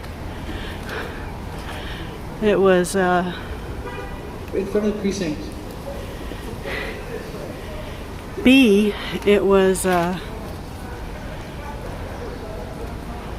don't see why just ethically the wrong thing to do. C, because there were still cops in there the entire time. Yes, there is access beyond just access going through the doors here. There were cops here the entire time. And we saw shadows in the evenings. We saw shadows of them, moving back and forth around the window. They weren't looking. They never came up to the window. We never got their faces or anything like that. Maybe somebody did. I did not. But you could see the shadows of them moving back and forth, and then you can also see the reflection of the TV. So, and there's they would watch The Simpsons 10 o'clock at night. So, when people are saying, oh yeah, the protesters broke it, no they didn't, because the cops were in there the entire time. And if protesters had broken in there, now tell me, let's get reasonable here, just tell me, would the cops not have splattered that all over the news? Would they have not sent the National Guard in, balls to the wall, raiding the place right afterwards when it happened? No, because it didn't happen. So they're back in their little piggy hole. I guess they feel like they got their job all done tonight or whatever. So they're unpacking their shit. So I guess this is where they do the you know, the wrap-up meeting and the high fives and the good job and the bullshit. You know what I'm talking about. Wow, I am so overheated right now. My glasses are all fogged up. Look at this. You see that? Is that some shit or what? My glasses are all fogged up. Holy crap.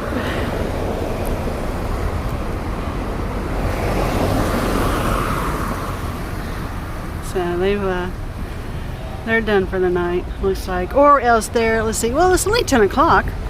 The night is still young, folks. The night is still young indeed. There are plenty of things that can be done between now and shift change.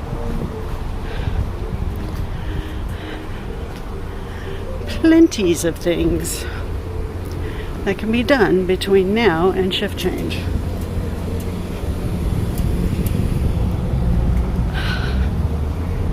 So, let's see what we can do. Well, first thing I'm going to do is I'm going to hook up my battery because my phone's about to die. Let's see here. Come here, buddy. Come here, buddy.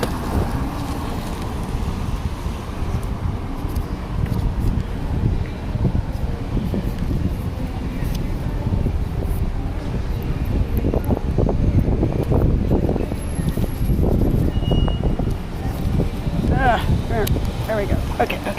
Okay, don't fuss, shit. There we go.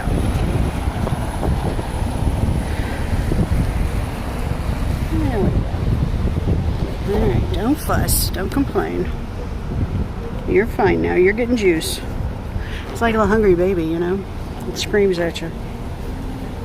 Oh my god, I'm so hungry, I need juice. Anyway. Yes, I talk about my phone like a little baby. I'm kind of happy with it. I got a Pixel, and it upgraded tonight to the Android 11. I haven't even had a chance to play with it with the 11 features. I haven't even had the chance to look at the features. So I'm hoping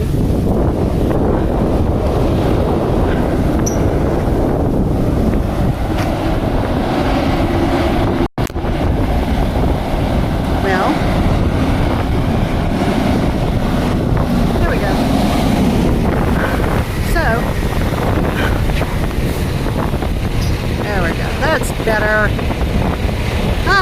Following. Nice. Look at all the followers. You guys are so awesome. Really appreciate it. There you go. I have a hard time like looking directly at the camera part, you know, so I actually look like I'm looking at you, and that's right here is the mic. See, that's the microphone right there. I got this little pluggy guy that is supposed to give me a little bit more directional sound. So yeah, I mean, I guess I could technically turn the phone around, but everything is quiet right now. We, the protesters, I don't think I ever actually joined the group long enough to be a part of it. Just documenting the passage through, you know. No gas mask. I did smell some mace at some point, but that was it. Nothing major league. No gas mask needed. No body armor. None of that was needed or required tonight, I don't think. The protesters moved. Holy cow, they move so well and so fast and so just incredibly incredibly well. God. Because they're healthy, you know. They've been marching miles up and down these hills. I mean, you saw me struggling on those hills because I'm old, fat, and out of shape. They have been going up and down these hills, marching their asses off, non-stop, every night, every day. The everyday march will march twice a day. They go in the mornings and in the evenings. And at first, they were all doing the mornings and evenings, and then they kind of split up a little bit to kind of refocus their efforts so that they could get more coverage. And that seems to have worked out well. And then there's the other group, the direct action group, that will see how flushed I am. I mean, normally I'm translucent. I actually look like I'm alive right now. The direct action group, which will run in the evenings at night and do direct activities, which, I mean, that's this group. And you know, not only are they doing direct action, but there are also several people that go along with them that focus specifically on education. They will pass out flyers to residents, to business owners, and they have a bit of a struggle to communicate with people, because, you know, you see a big group of 300, 400, 500 people marching along, you get a little nervous, you know, and you don't want to interact. And these people are really super kind people, and approach them in a reasonable fashion. There's a stop sign here, so I'm going to go ahead and cross over. They and communicate in a reasonable fashion to educate the store owners, you know, what's happening, why they are marching, and gathering support. So they're not, it's really annoying too, because like my flatmate, they're like, he's never been down here, and I've invited him down several times. Has come down several times, or not. I have been down several times, but he seems to believe that protests are like just ravening packs of mobs, and they're completely out of their control of their minds. They have no control over their minds. They're just wild and move like water. No, they move like you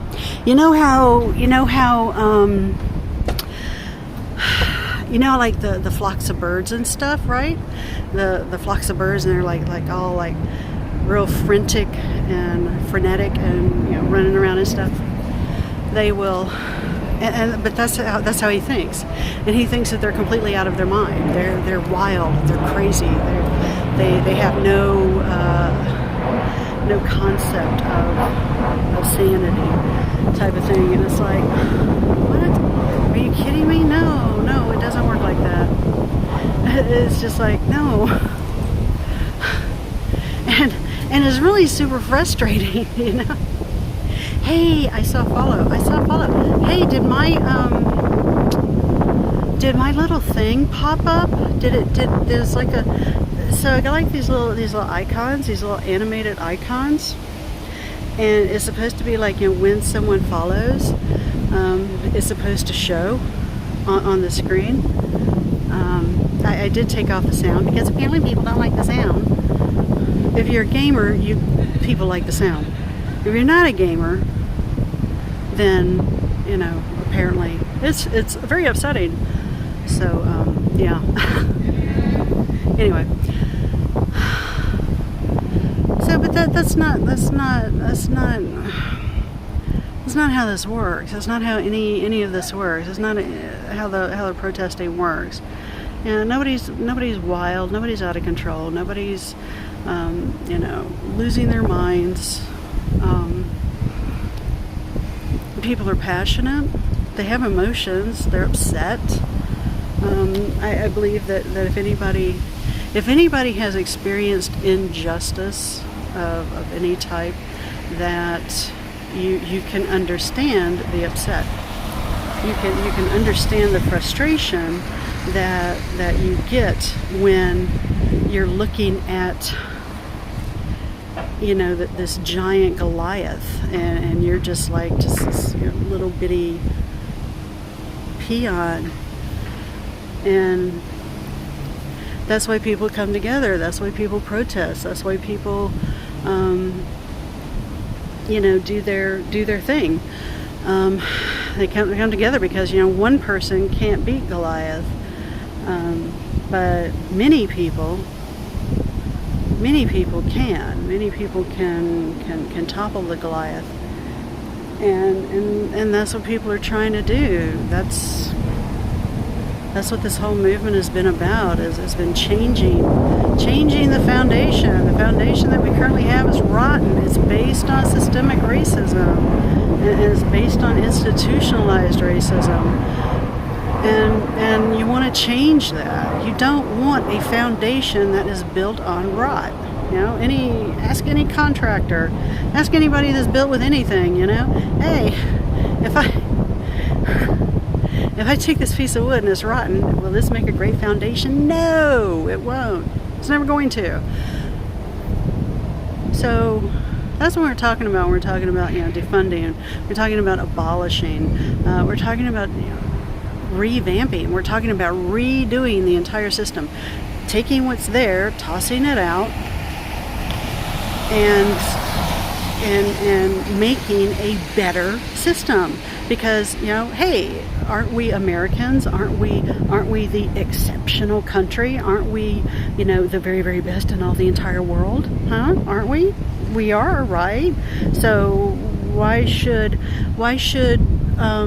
we not be able to succeed in a challenge like that? If something is broken, we either fix it or we throw it out and get a new one. New thing, right? Right? We're consumer based, we're capitalism, right?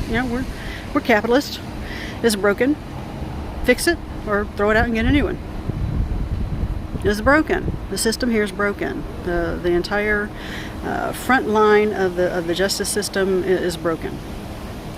And that's what we're talking about, no justice, no peace, because it isn't just black people. Black people and people of color are the most affected by it, but that should be telling people that there is a problem. There's a problem here, and that needs to be fixed. Now, there have been reforms, tons of reforms for decades.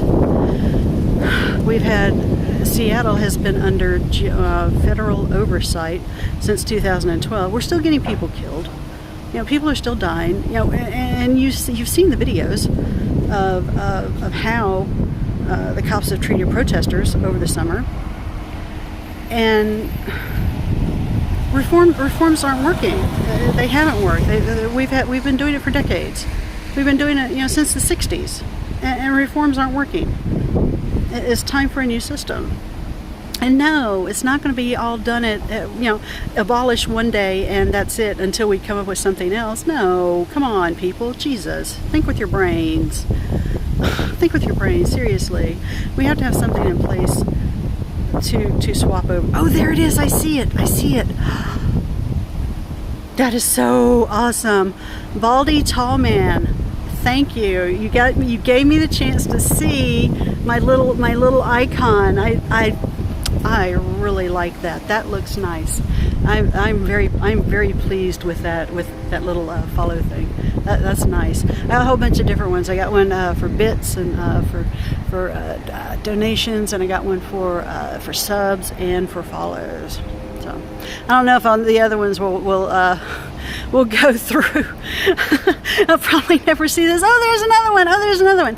Wait a minute, hold on. What is it? Renee 8374. Renee, right? I hope I said that right. But so that's what we're talking about. Is not you know, flipping off the switch and walking out the door. Ooh-a-booga? Ooh-a-booga? Did I say that right? I probably didn't say that. Ooh-a-bugga? Oh-ba-ba-ba? Oh-ba-ba-ba? Anyway. So yeah, no. We're not gonna flip on the switch and walk out the door and come up with something in a year or so and just let, you know, chaos reign. No, it doesn't work like that. You know, community organizing is not an overnight thing. Community organizing takes time. Coming up with you know, plans for community policing, you know, and we've had similar styles of community policing in the past. You know, if you ever had a neighborhood watch, you had a style of a community type policing. I mean, it's not like police, but that's the type of thing that they're talking about. Is, you know, people that are local, people that you know, people that you pass by on the street as you go walking and stuff. You know what I mean? You know, not people that live out of the county, out of the city. They have like no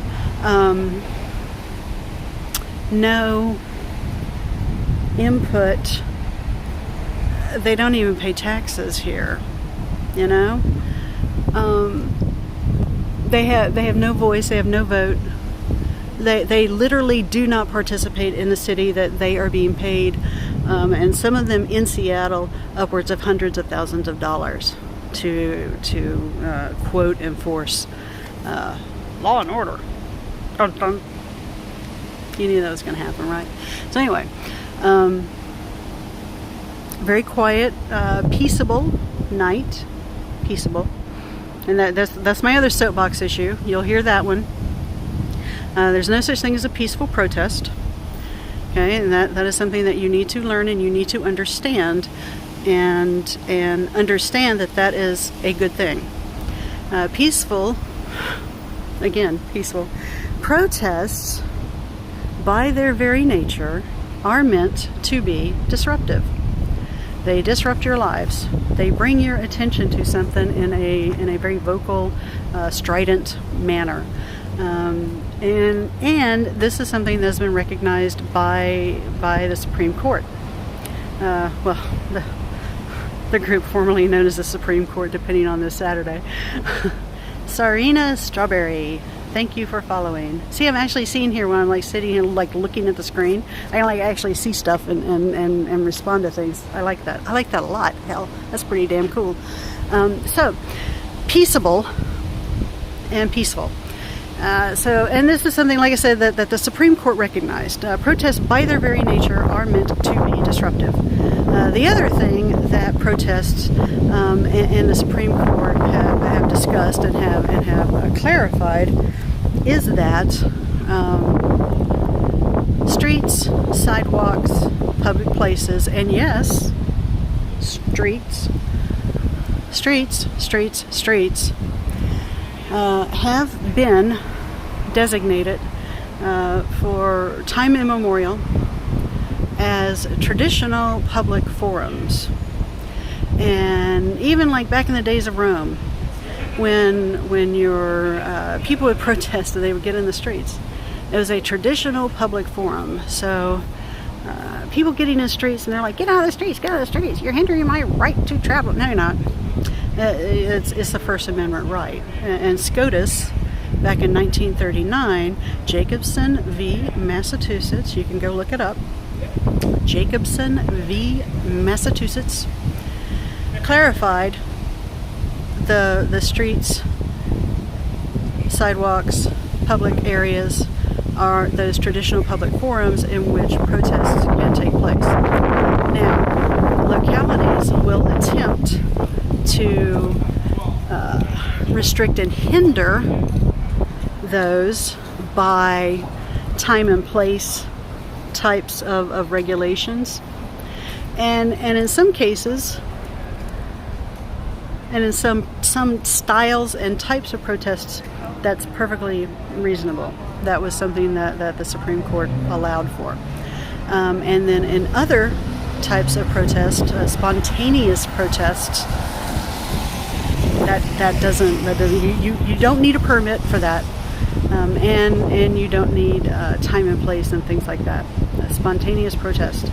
So like tonight was a spontaneous protest. Someone put out a message and said, I am going to be here tonight and I am going to protest. And, you know, if other people want to join, that's perfectly okay. So a few hundred people decided they wanted to join. Spontaneous protest. Captain Drachma, thank you for following. And I do greatly appreciate it, for reals. So the spontaneous groups protesting are allowed.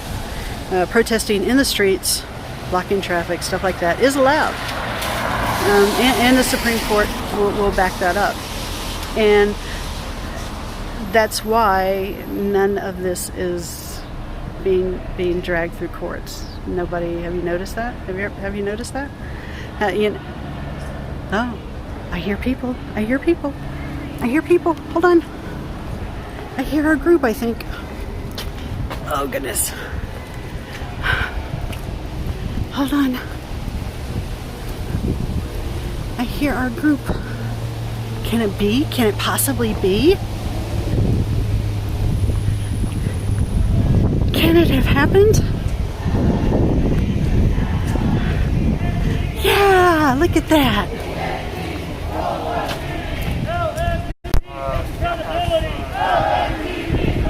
They're talking about Louisville. LMPD.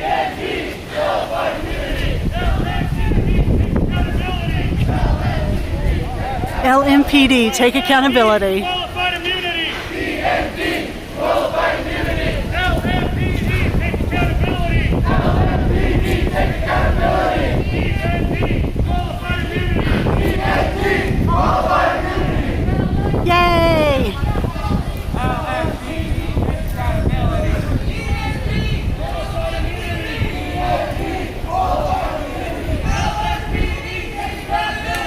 I would say we have about maybe half to more of the original group.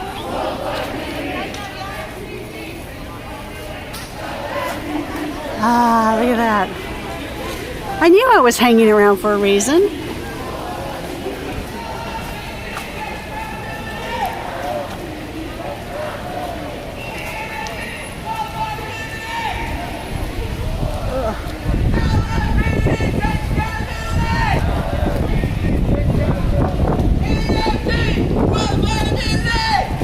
There we go.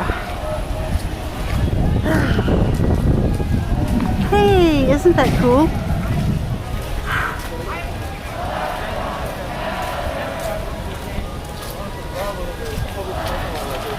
They tried to grab a trash can and move it. They maced the entire crowd over the trash can. When that wasn't even the 50% step. Literally, the prostitution. Right. Alright, look.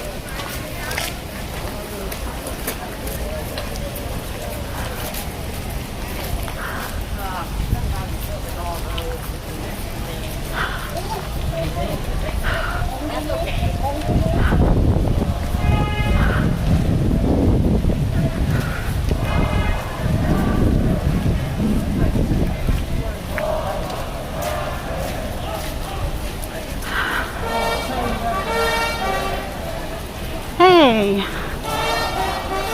I hear a horn. Is that trumpet guy?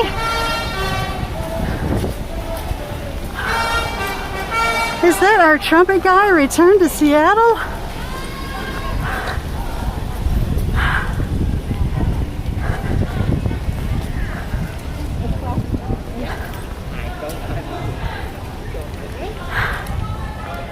Okay. Alright, so we're out to the outside of the East Precinct.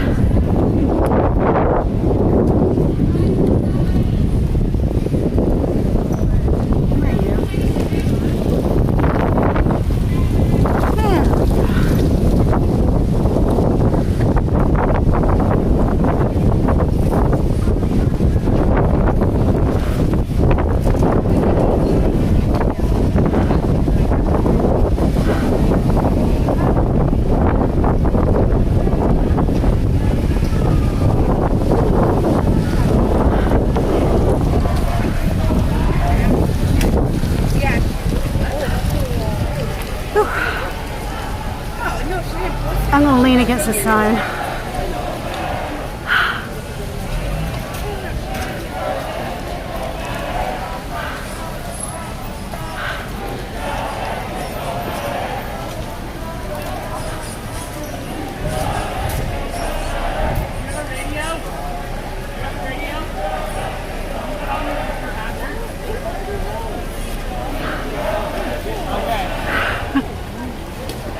Thank you. No, you're fine, you're fine.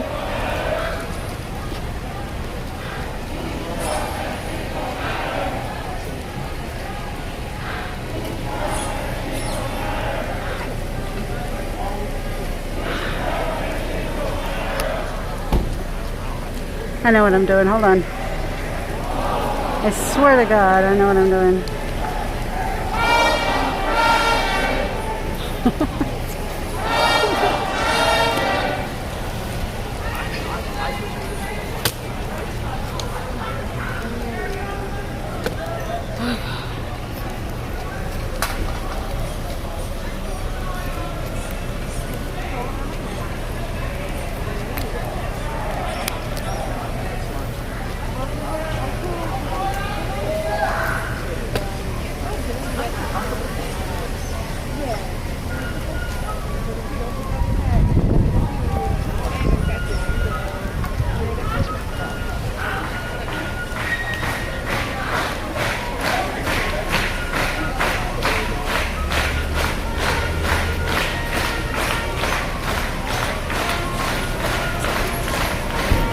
I really want to see what this is.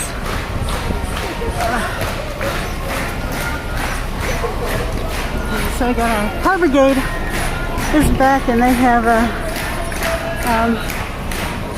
done the protected the road so that no one can. Hold on, I want to see what this is. So bear with me a minute, okay? Bear with.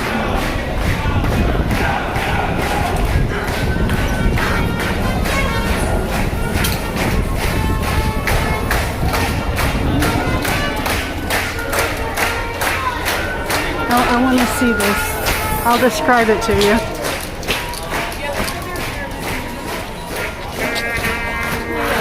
So we're at the line.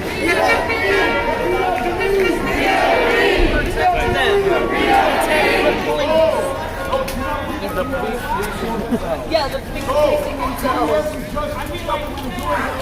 In downtown, the visual was perfect. Now we're here for this. Yeah! We'll be coming very shortly.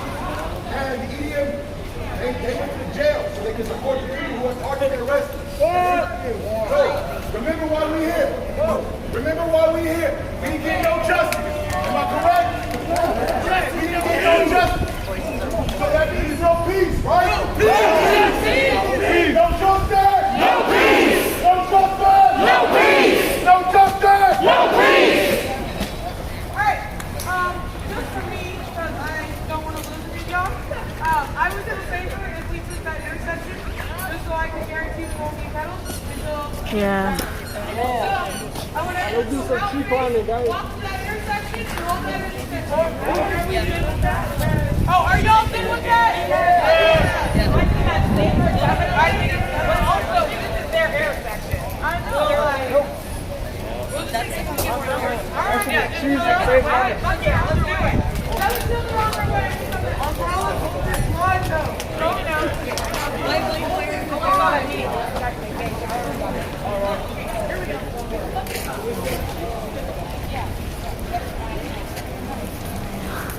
I live here. So So and they're watching the group over there at the gate.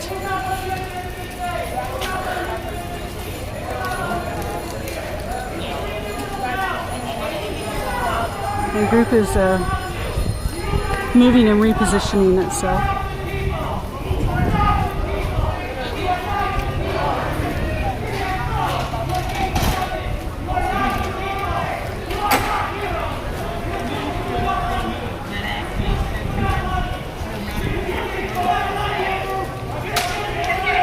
So if you notice, let's see here. Well, I'm gonna describe it. So the cops are all in the little garage there. Remember how I showed that to you earlier this evening? They're all in the garage, and basically they're being taunted.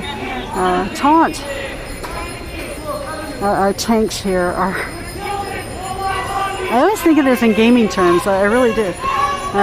So these folks are just basically just giving them a hard time. But there's a whole pile of them. Bike cops, it looks like. They have no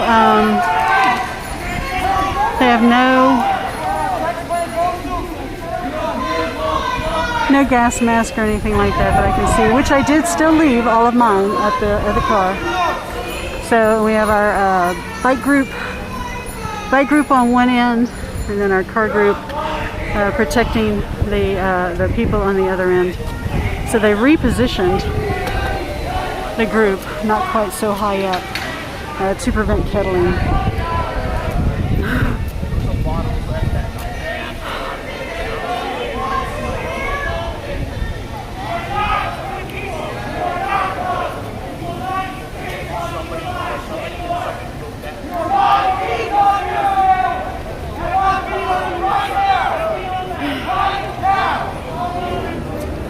Alright, I'm gonna go get my helmet.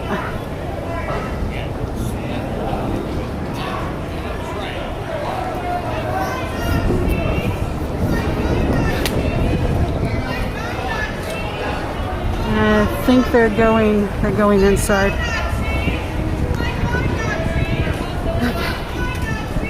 So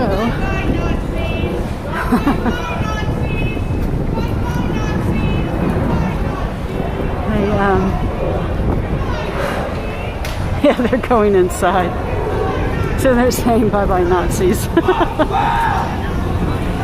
Okay. So they are preparing for them to come around the other side here.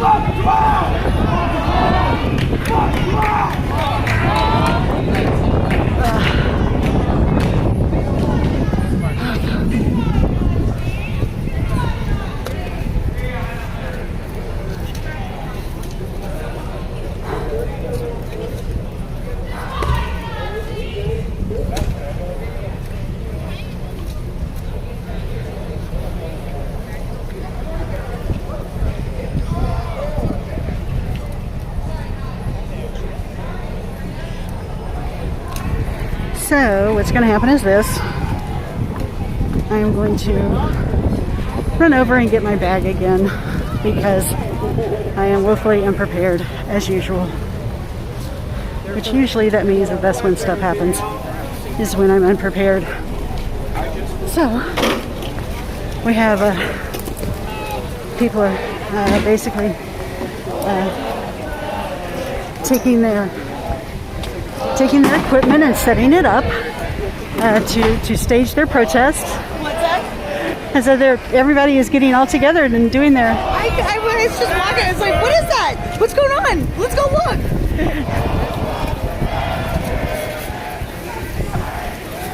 So we always have people like that. They're new. They're new. So yeah, I'm gonna go get my gear. Hold on. Bear with. Fortunately, we're only just like a block or so away, so we're not even that far away. Okay, and then we'll come back and when the cops come out, which they will, because it's like they seem to have no choice in the matter. When they come out to make their little stand, they will be able to get it documented.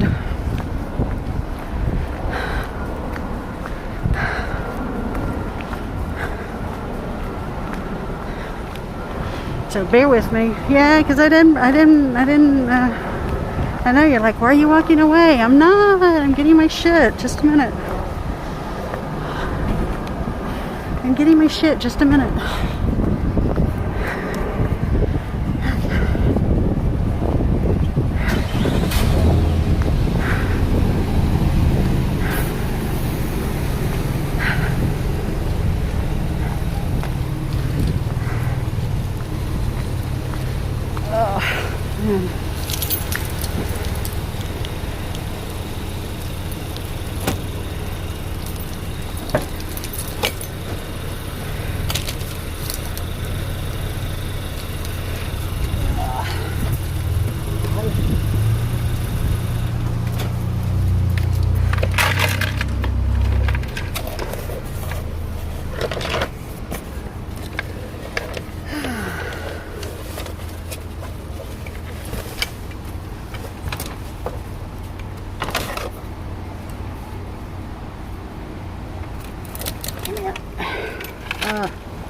Come on.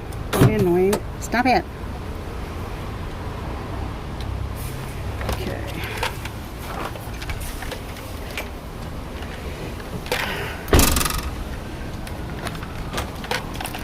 Okay.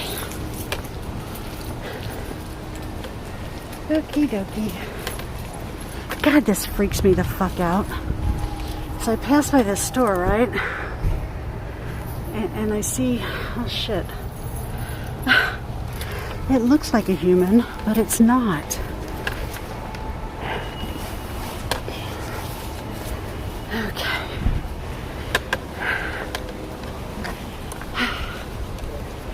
Goodness.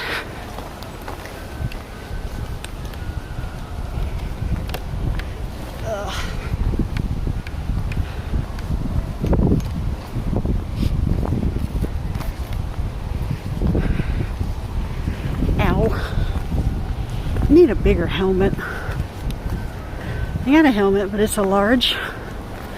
And apparently my head is bigger than that.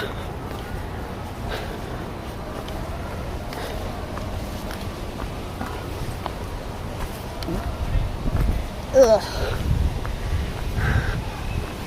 I want to get one of those,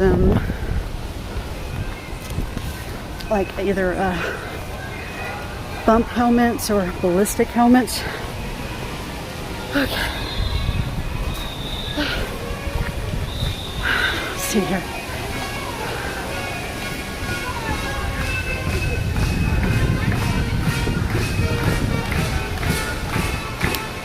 Okay. Oh, stop it.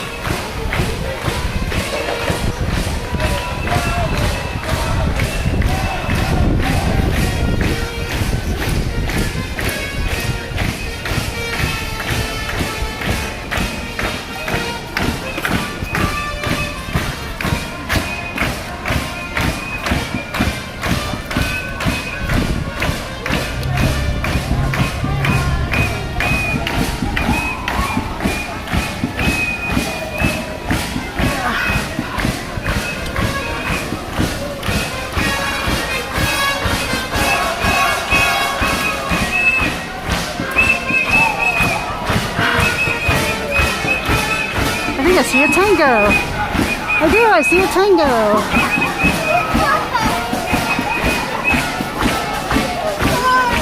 Yeah, no, it's down late. I'm really glad y'all can hear me loud and clear. Thank you for the shout outs on that. I will probably lose camera like around midnight because I've got no plastic power by what happened with the equipment.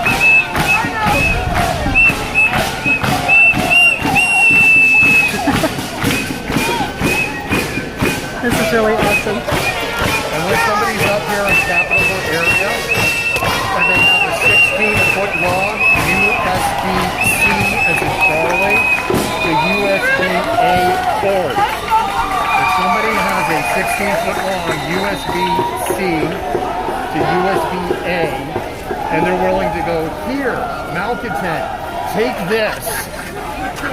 Even 10 feet would do it. 10 feet would make my life a little tough, but 60 feet would be better. But if you have that, I can have constant power again. So if there's somebody up here, you're familiar with Seattle, you know exactly where I am in CHOP, or what was CHOP. Anyway, I'm easy to find. I'm the guy with the big yellow pole. Get your minds out of the gutter, Malcolm X.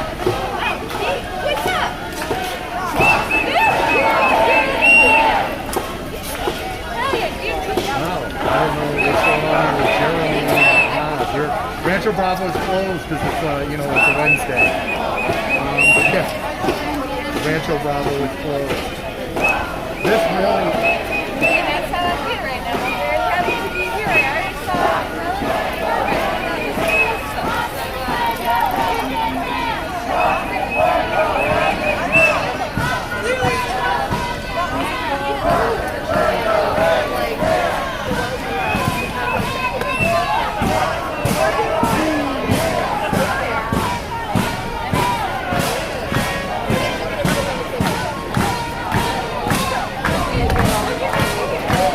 Basically, we're just waiting for the cops to come out right now. I guess pretty good.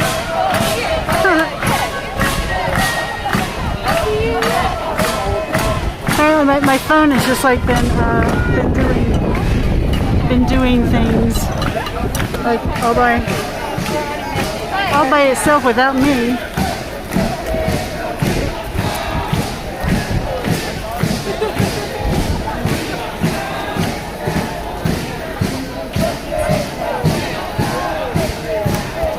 Oh no. Oh no.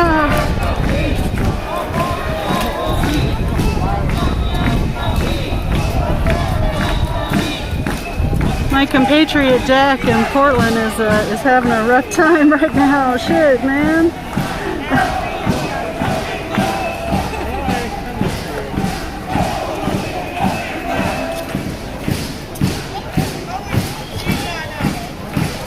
It's a really nice group, and we're basically just waiting for the police to do their thing. I don't know what that person up there is doing.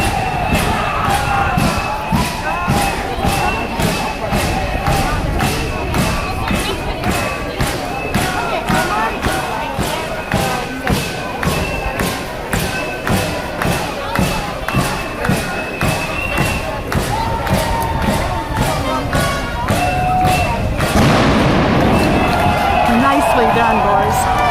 You startled the shit out of me. So it might be time for the hearing protection.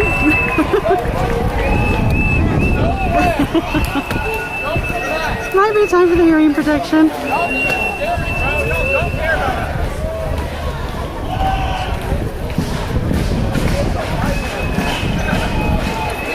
Yeah. And you see we got our little barricade there to stop them from coming on in this way. We got our already have news people here. I guess they're expecting stuff to happen too. But yeah, it was a firework. That was a firework. That's all it was. It was a firework. Fireworks tend to make noise when they are lit. Because they have gunpowder and packing and stuff like that. They make noises. Big noises.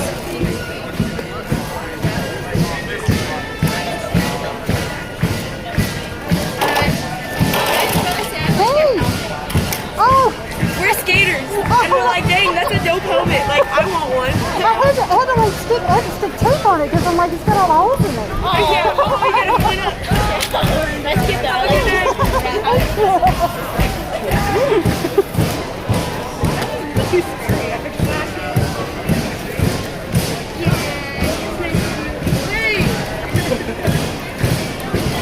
that's what I was talking about. Is when a replacement helmet, because this is a skater helmet.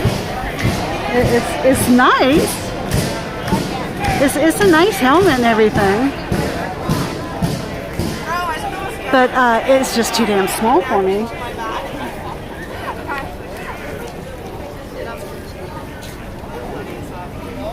It's just too small, so it's like it like binds like right on my forehead, man. Holy shit! It binds right on the forehead.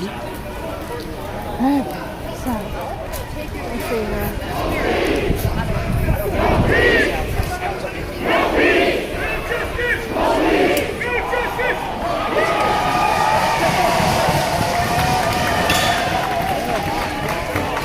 So I'm trying to stick my hearing protection in right now. It's not going well.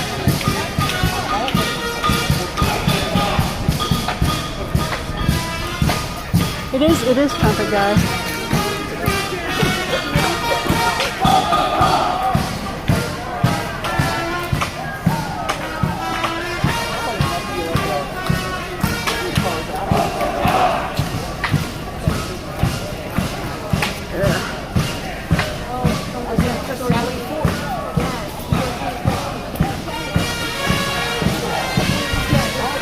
Get over here and see if I can catch him.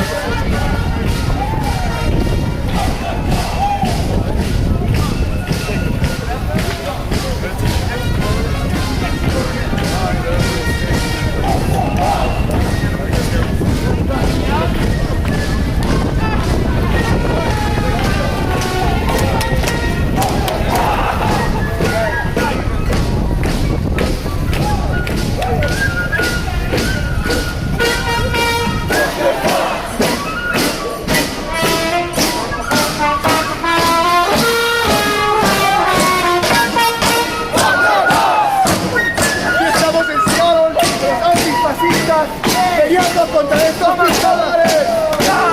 El pueblo unido jamás será vencido.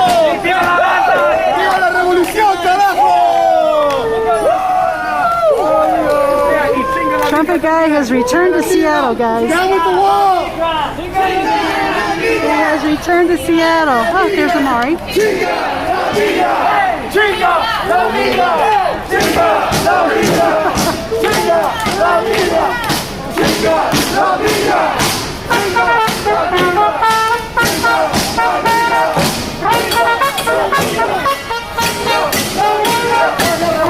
Amari is in the right place at the right time. Although he lives right here, so.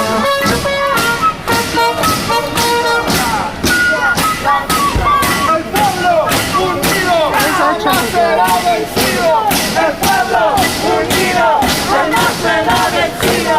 El pueblo unido jamás será vencido. Black lives matter. White lives matter. Young lives matter. Hold on a second. Yo, SPD's too scared to come out of their fucking garage.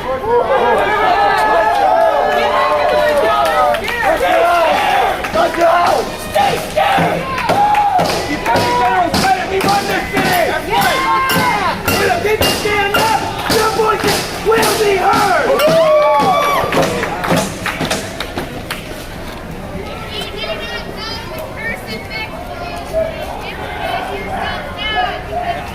Fortunately, I do. Good shit.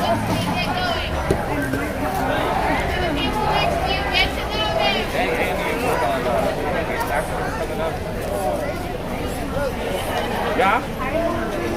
Okay. You know who it is? Kind of on the go, maybe? That's the idea?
take the form of society we want to see. So I hope you enjoy our song, and I hope that you're meeting cool people next to you. But let's not forget why we're here. The police in this country kill 1,500 people every single year. That's more than all of the school shootings ever. Every single year. Buckwell! As we speak right now, progress. Absolutely correct. Over 1,000 people a year are killed by police. They're writing about how their eyes are burning. The people who spray them down with delousing chemicals are wearing hazmat suits. Nazis! Do you know what else was a delousing chemical? Cyclone B! Cyclone B! I know for if you went to There is school in actually a study Washington going on State, up here in you learned about Seattle. Holocaust. They're running on Germany bears female collective protesters responsibility for failing to stop with fascism. Today in intact Germany, there are memorials to victims. systems. They're called Basically, a stumbling lot of women stones. are reporting Germans today trip on those disrupted stones, but they're reminded of their victims. menstrual periods, things like that. So We have a collective responsibility to we stop fascism. know that the tear gas, even though they say, and the gases that they released in Seattle during this past summer, even though they say, you know, it's harmless, so to speak, and it only causes a temporary problem, we know no, it's wrong, it's a lie. It is affecting people, it is affecting women. Women's sensitive systems are sensitive enough, and then if something is wrong, your system tells you. As someone who's been affected by her own system, And I want to make another thing clear. it will definitely let you know when something is not right. We say Black Lives Matter because it is important to There's center been those who are a most lot of women who marginalized. were exposed, And because for the entire history of this and that's what country, they're reporting, and so they're conducting a study on it now to see how long the after effects are lasting, and other after effects as well. It's not just that. If you're white, then by being here, you're choosing to put yourself on the front line. But Breonna Taylor and George Floyd and Trayvon Martin and Philando Castillo and Emmett Till didn't have that choice. That's right. And Daniel Ellis, there are too many to count.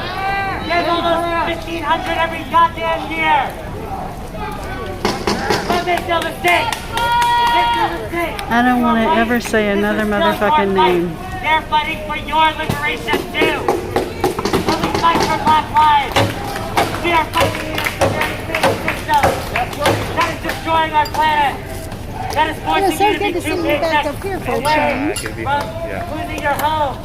It's like every time I'm down there, I'm looking at it, it's like, oh shit, there he is again. Oh, wait a minute, where'd he go? Oh, he's in the rest again. Okay. I know, man, I know. You're going to get a brownie button if you keep it up. If you are part of the so-called white working class, the cops may not personally harass you, but they are still taking resources away from your community. They are still terrorizing your community. And when they're out here fighting to better the conditions of all of us, they will still brutalize you.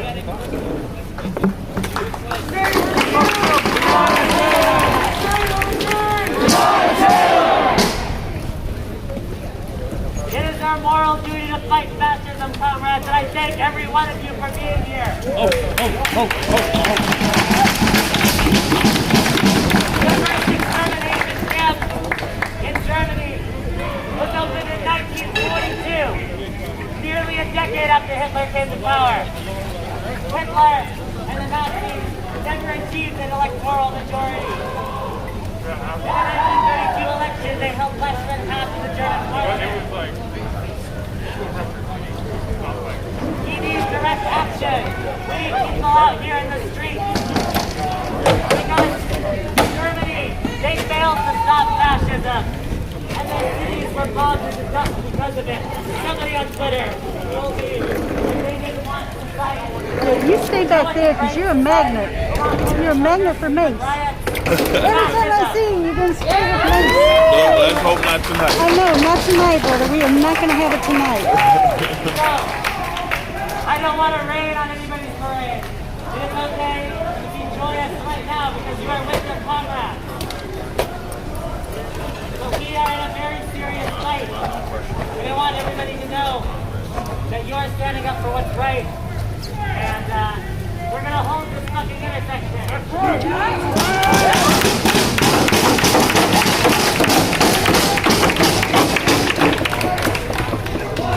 Now going back in history, this is the same intersection that was held prior to the formation of CHOP.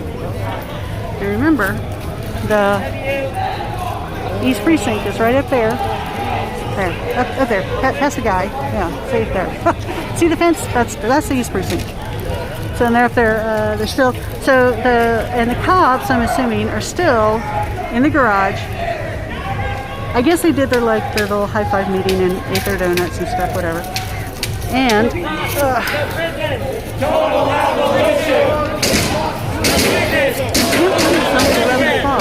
right? So no cops, no prison, no prison, groups here that are. Here's Bobby.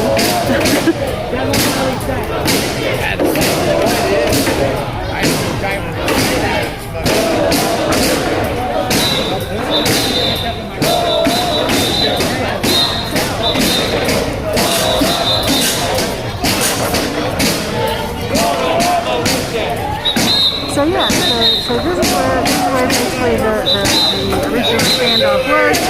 It's kind of becoming a traditional standpoint. Remember, traditional public forums. And then, for whatever reason, we still don't know why. Nobody has admitted it yet.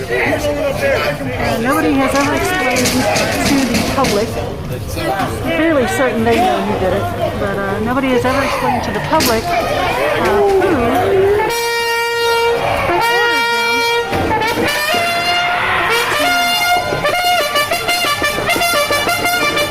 pack up all this shit.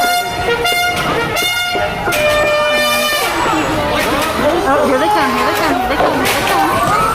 Here they come.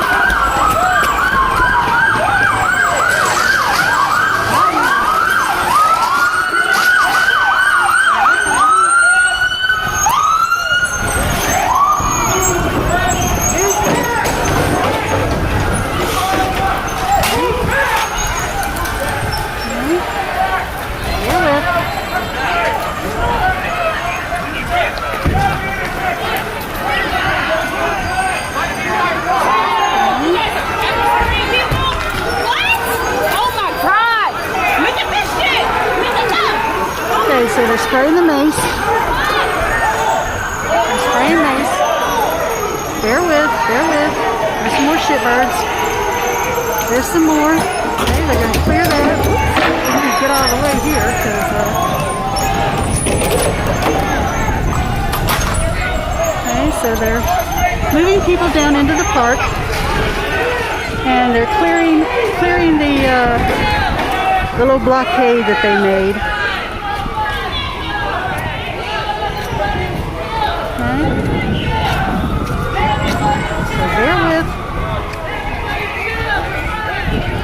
So they basically split the group again. This happened a while back.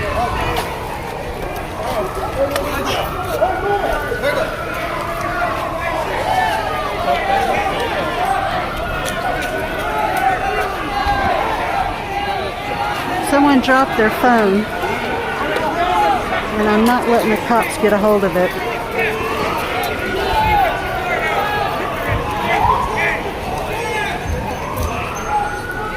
I don't know what that is.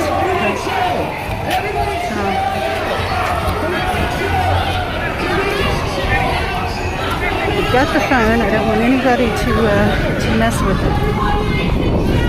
Okay, so get the shitbirds down there.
So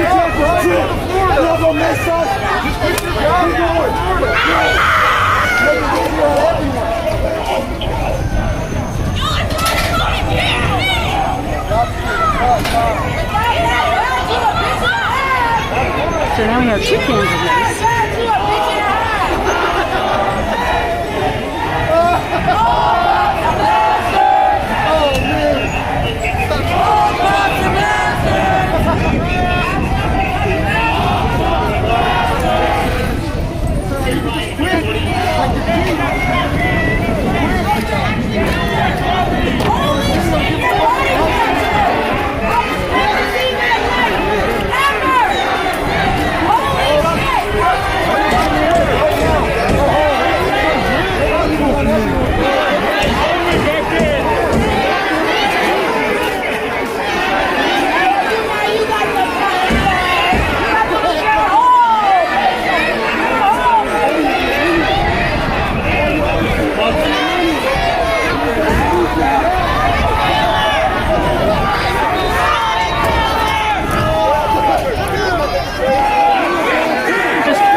Our Ether Memorial. Go back to the side door.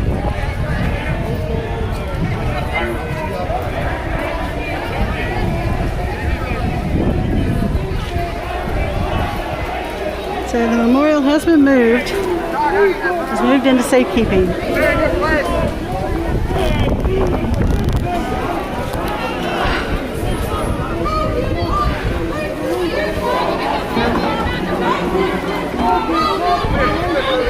Sorry I moved back. I'm trying to get my gas mask out. The one I've never wanted.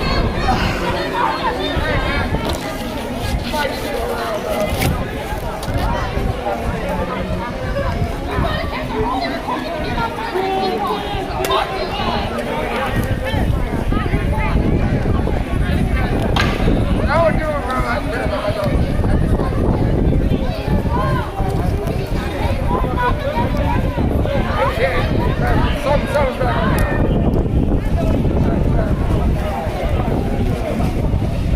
One guy says no, sir. It's great. It's flying down the clock.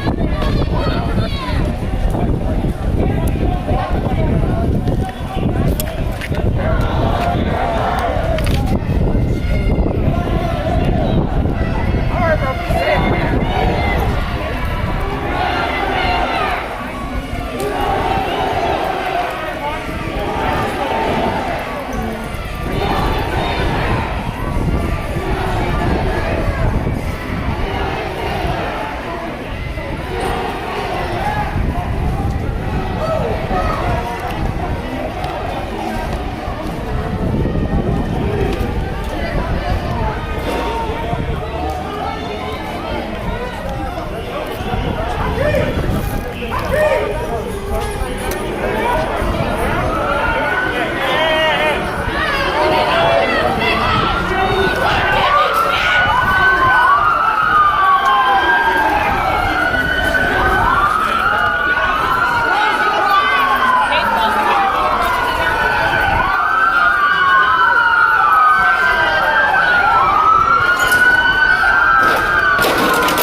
Not sure what they're doing.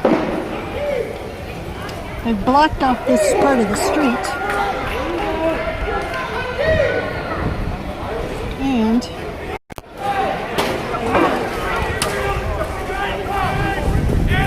let's go back here too. So we've got the street blocked off. And you've got the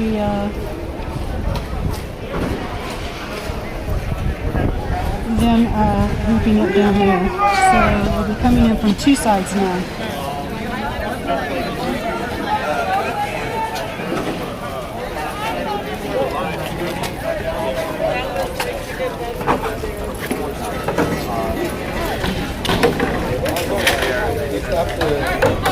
So they pull back from here.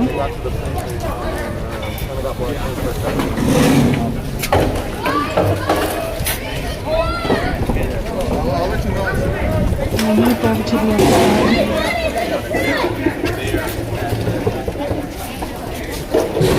Down here on the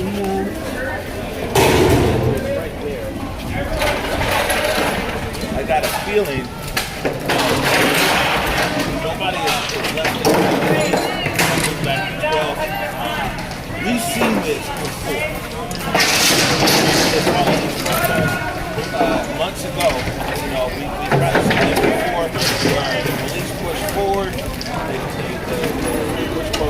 Right. And then after they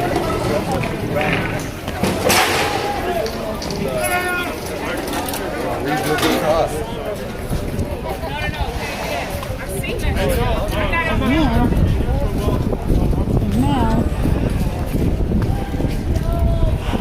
they moved away from there too.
So, let's talk about gas masks.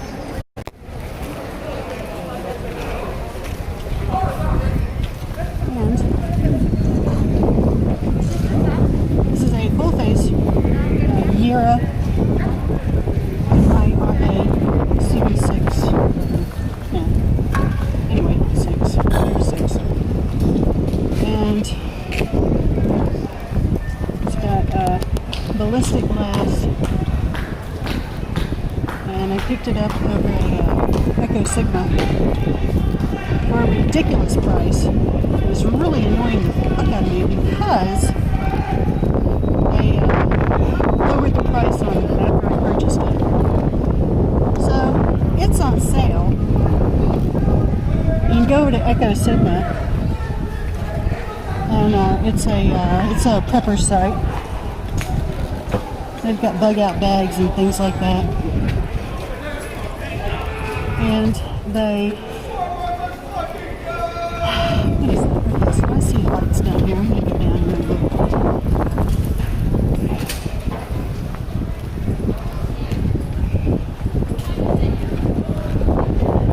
This particular mask has a speaking diaphragm, so it's not quite so muffled. And it allows you to exhale. And I have hair like right here in front. It's very annoying. So it allows you to exhale and allows you to speak a little bit more clearer. And the difference between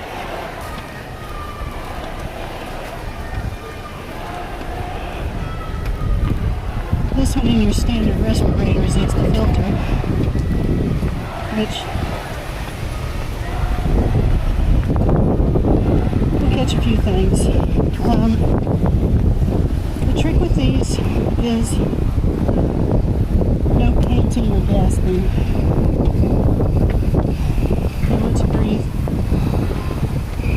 normally and naturally, and the filter will do its job. You do have a little bit of resistance.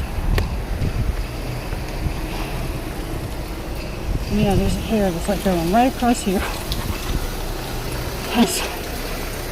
Because the wind didn't catch it all. So, they are grabbing over again.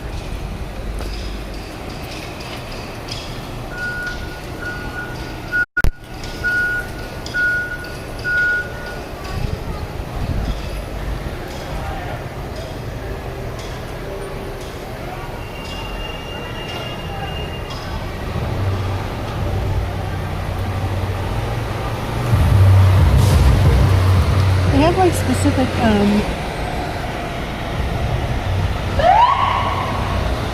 glasses and stuff, you know, or lenses. You know, if you have a prescription lens or something like that,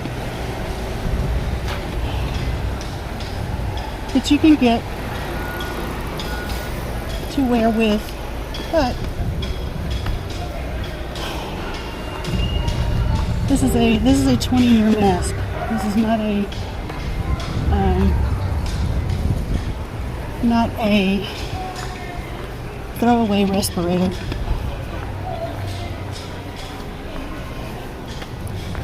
It also comes with a drinking tube and a water bottle, which I think that's pretty damn cool. No, it was like a Boca Boat. So,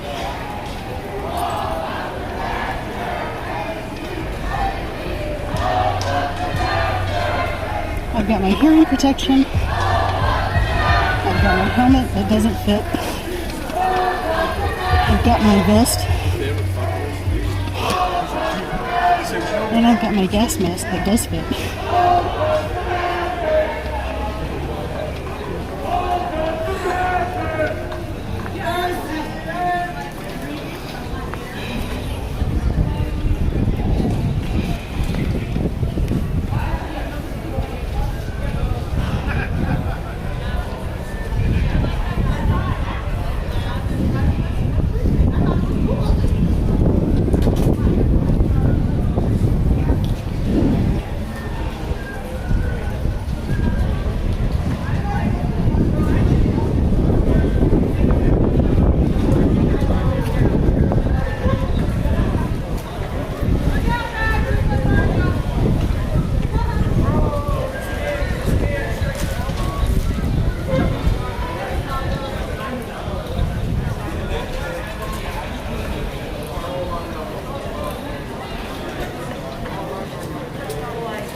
Wait.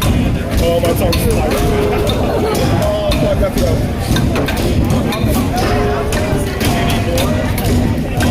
There's another they get the moose in the face. Even though you're wearing a respirator when it comes to your face, it's still a chemical irritant on the skin. So it lays like a mofo. As long as it's not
trumpet guy delivers.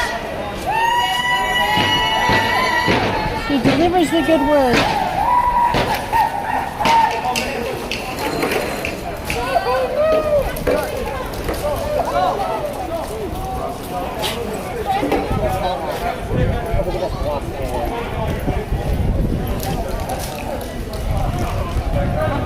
Now this is going to be an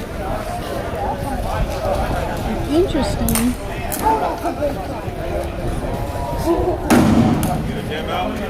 evening because our new chief of police has I guess, I don't know, he's interim, but he's different, he's new. He's been in Seattle PD for like a billion years. He knows.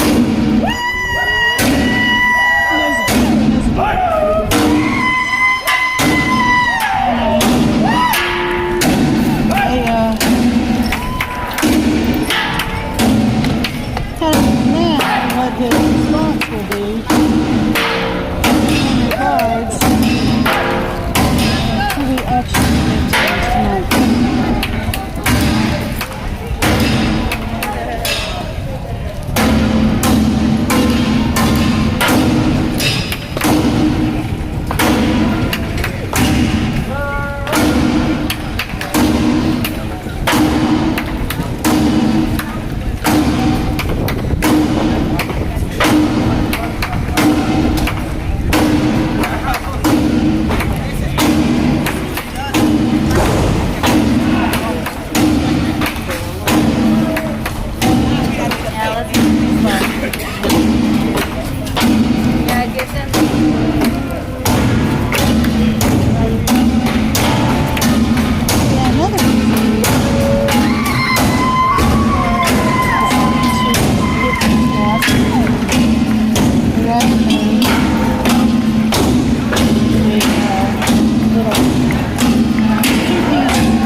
Oh, they're coming. Yep, they're coming.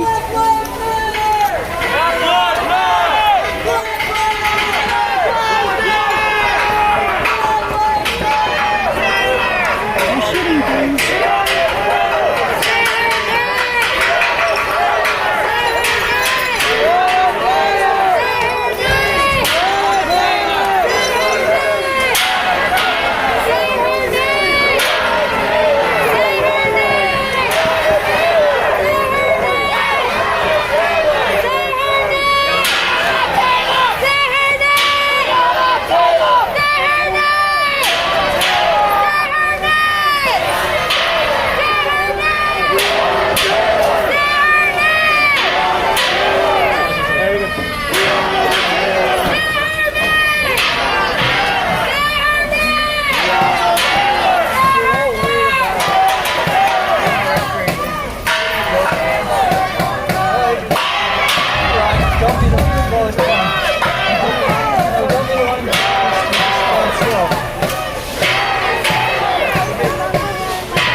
they're clearing the debris from the road so that the vehicles can get through.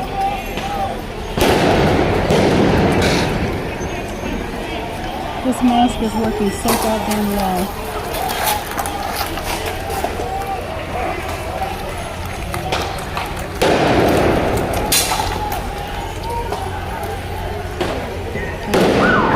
For a new filter, but actually this is, oh god, it's working so good. Yeah, one of the reasons for getting this mask is I have asthma. Bad asthma. Well, actually, you know, it's not that bad. Irritants, allergies, dust, you know, things like that, right? And I got gassed in Portland, and it was, holy shit, really, really bad. And I did not have a good time. So that was why I went with the more expensive full face mask. Alright, so they're clearing this area too. They have not cleared this yet.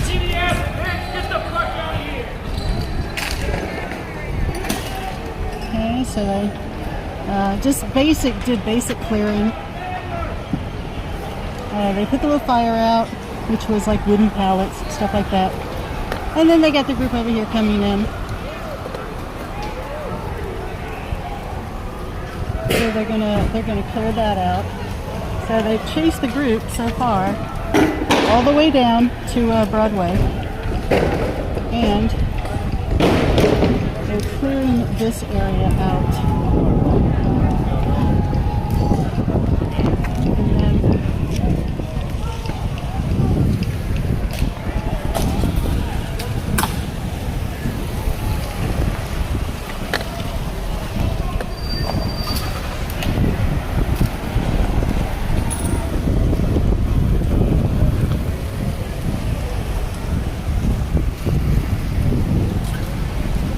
I'm not sure where they're going.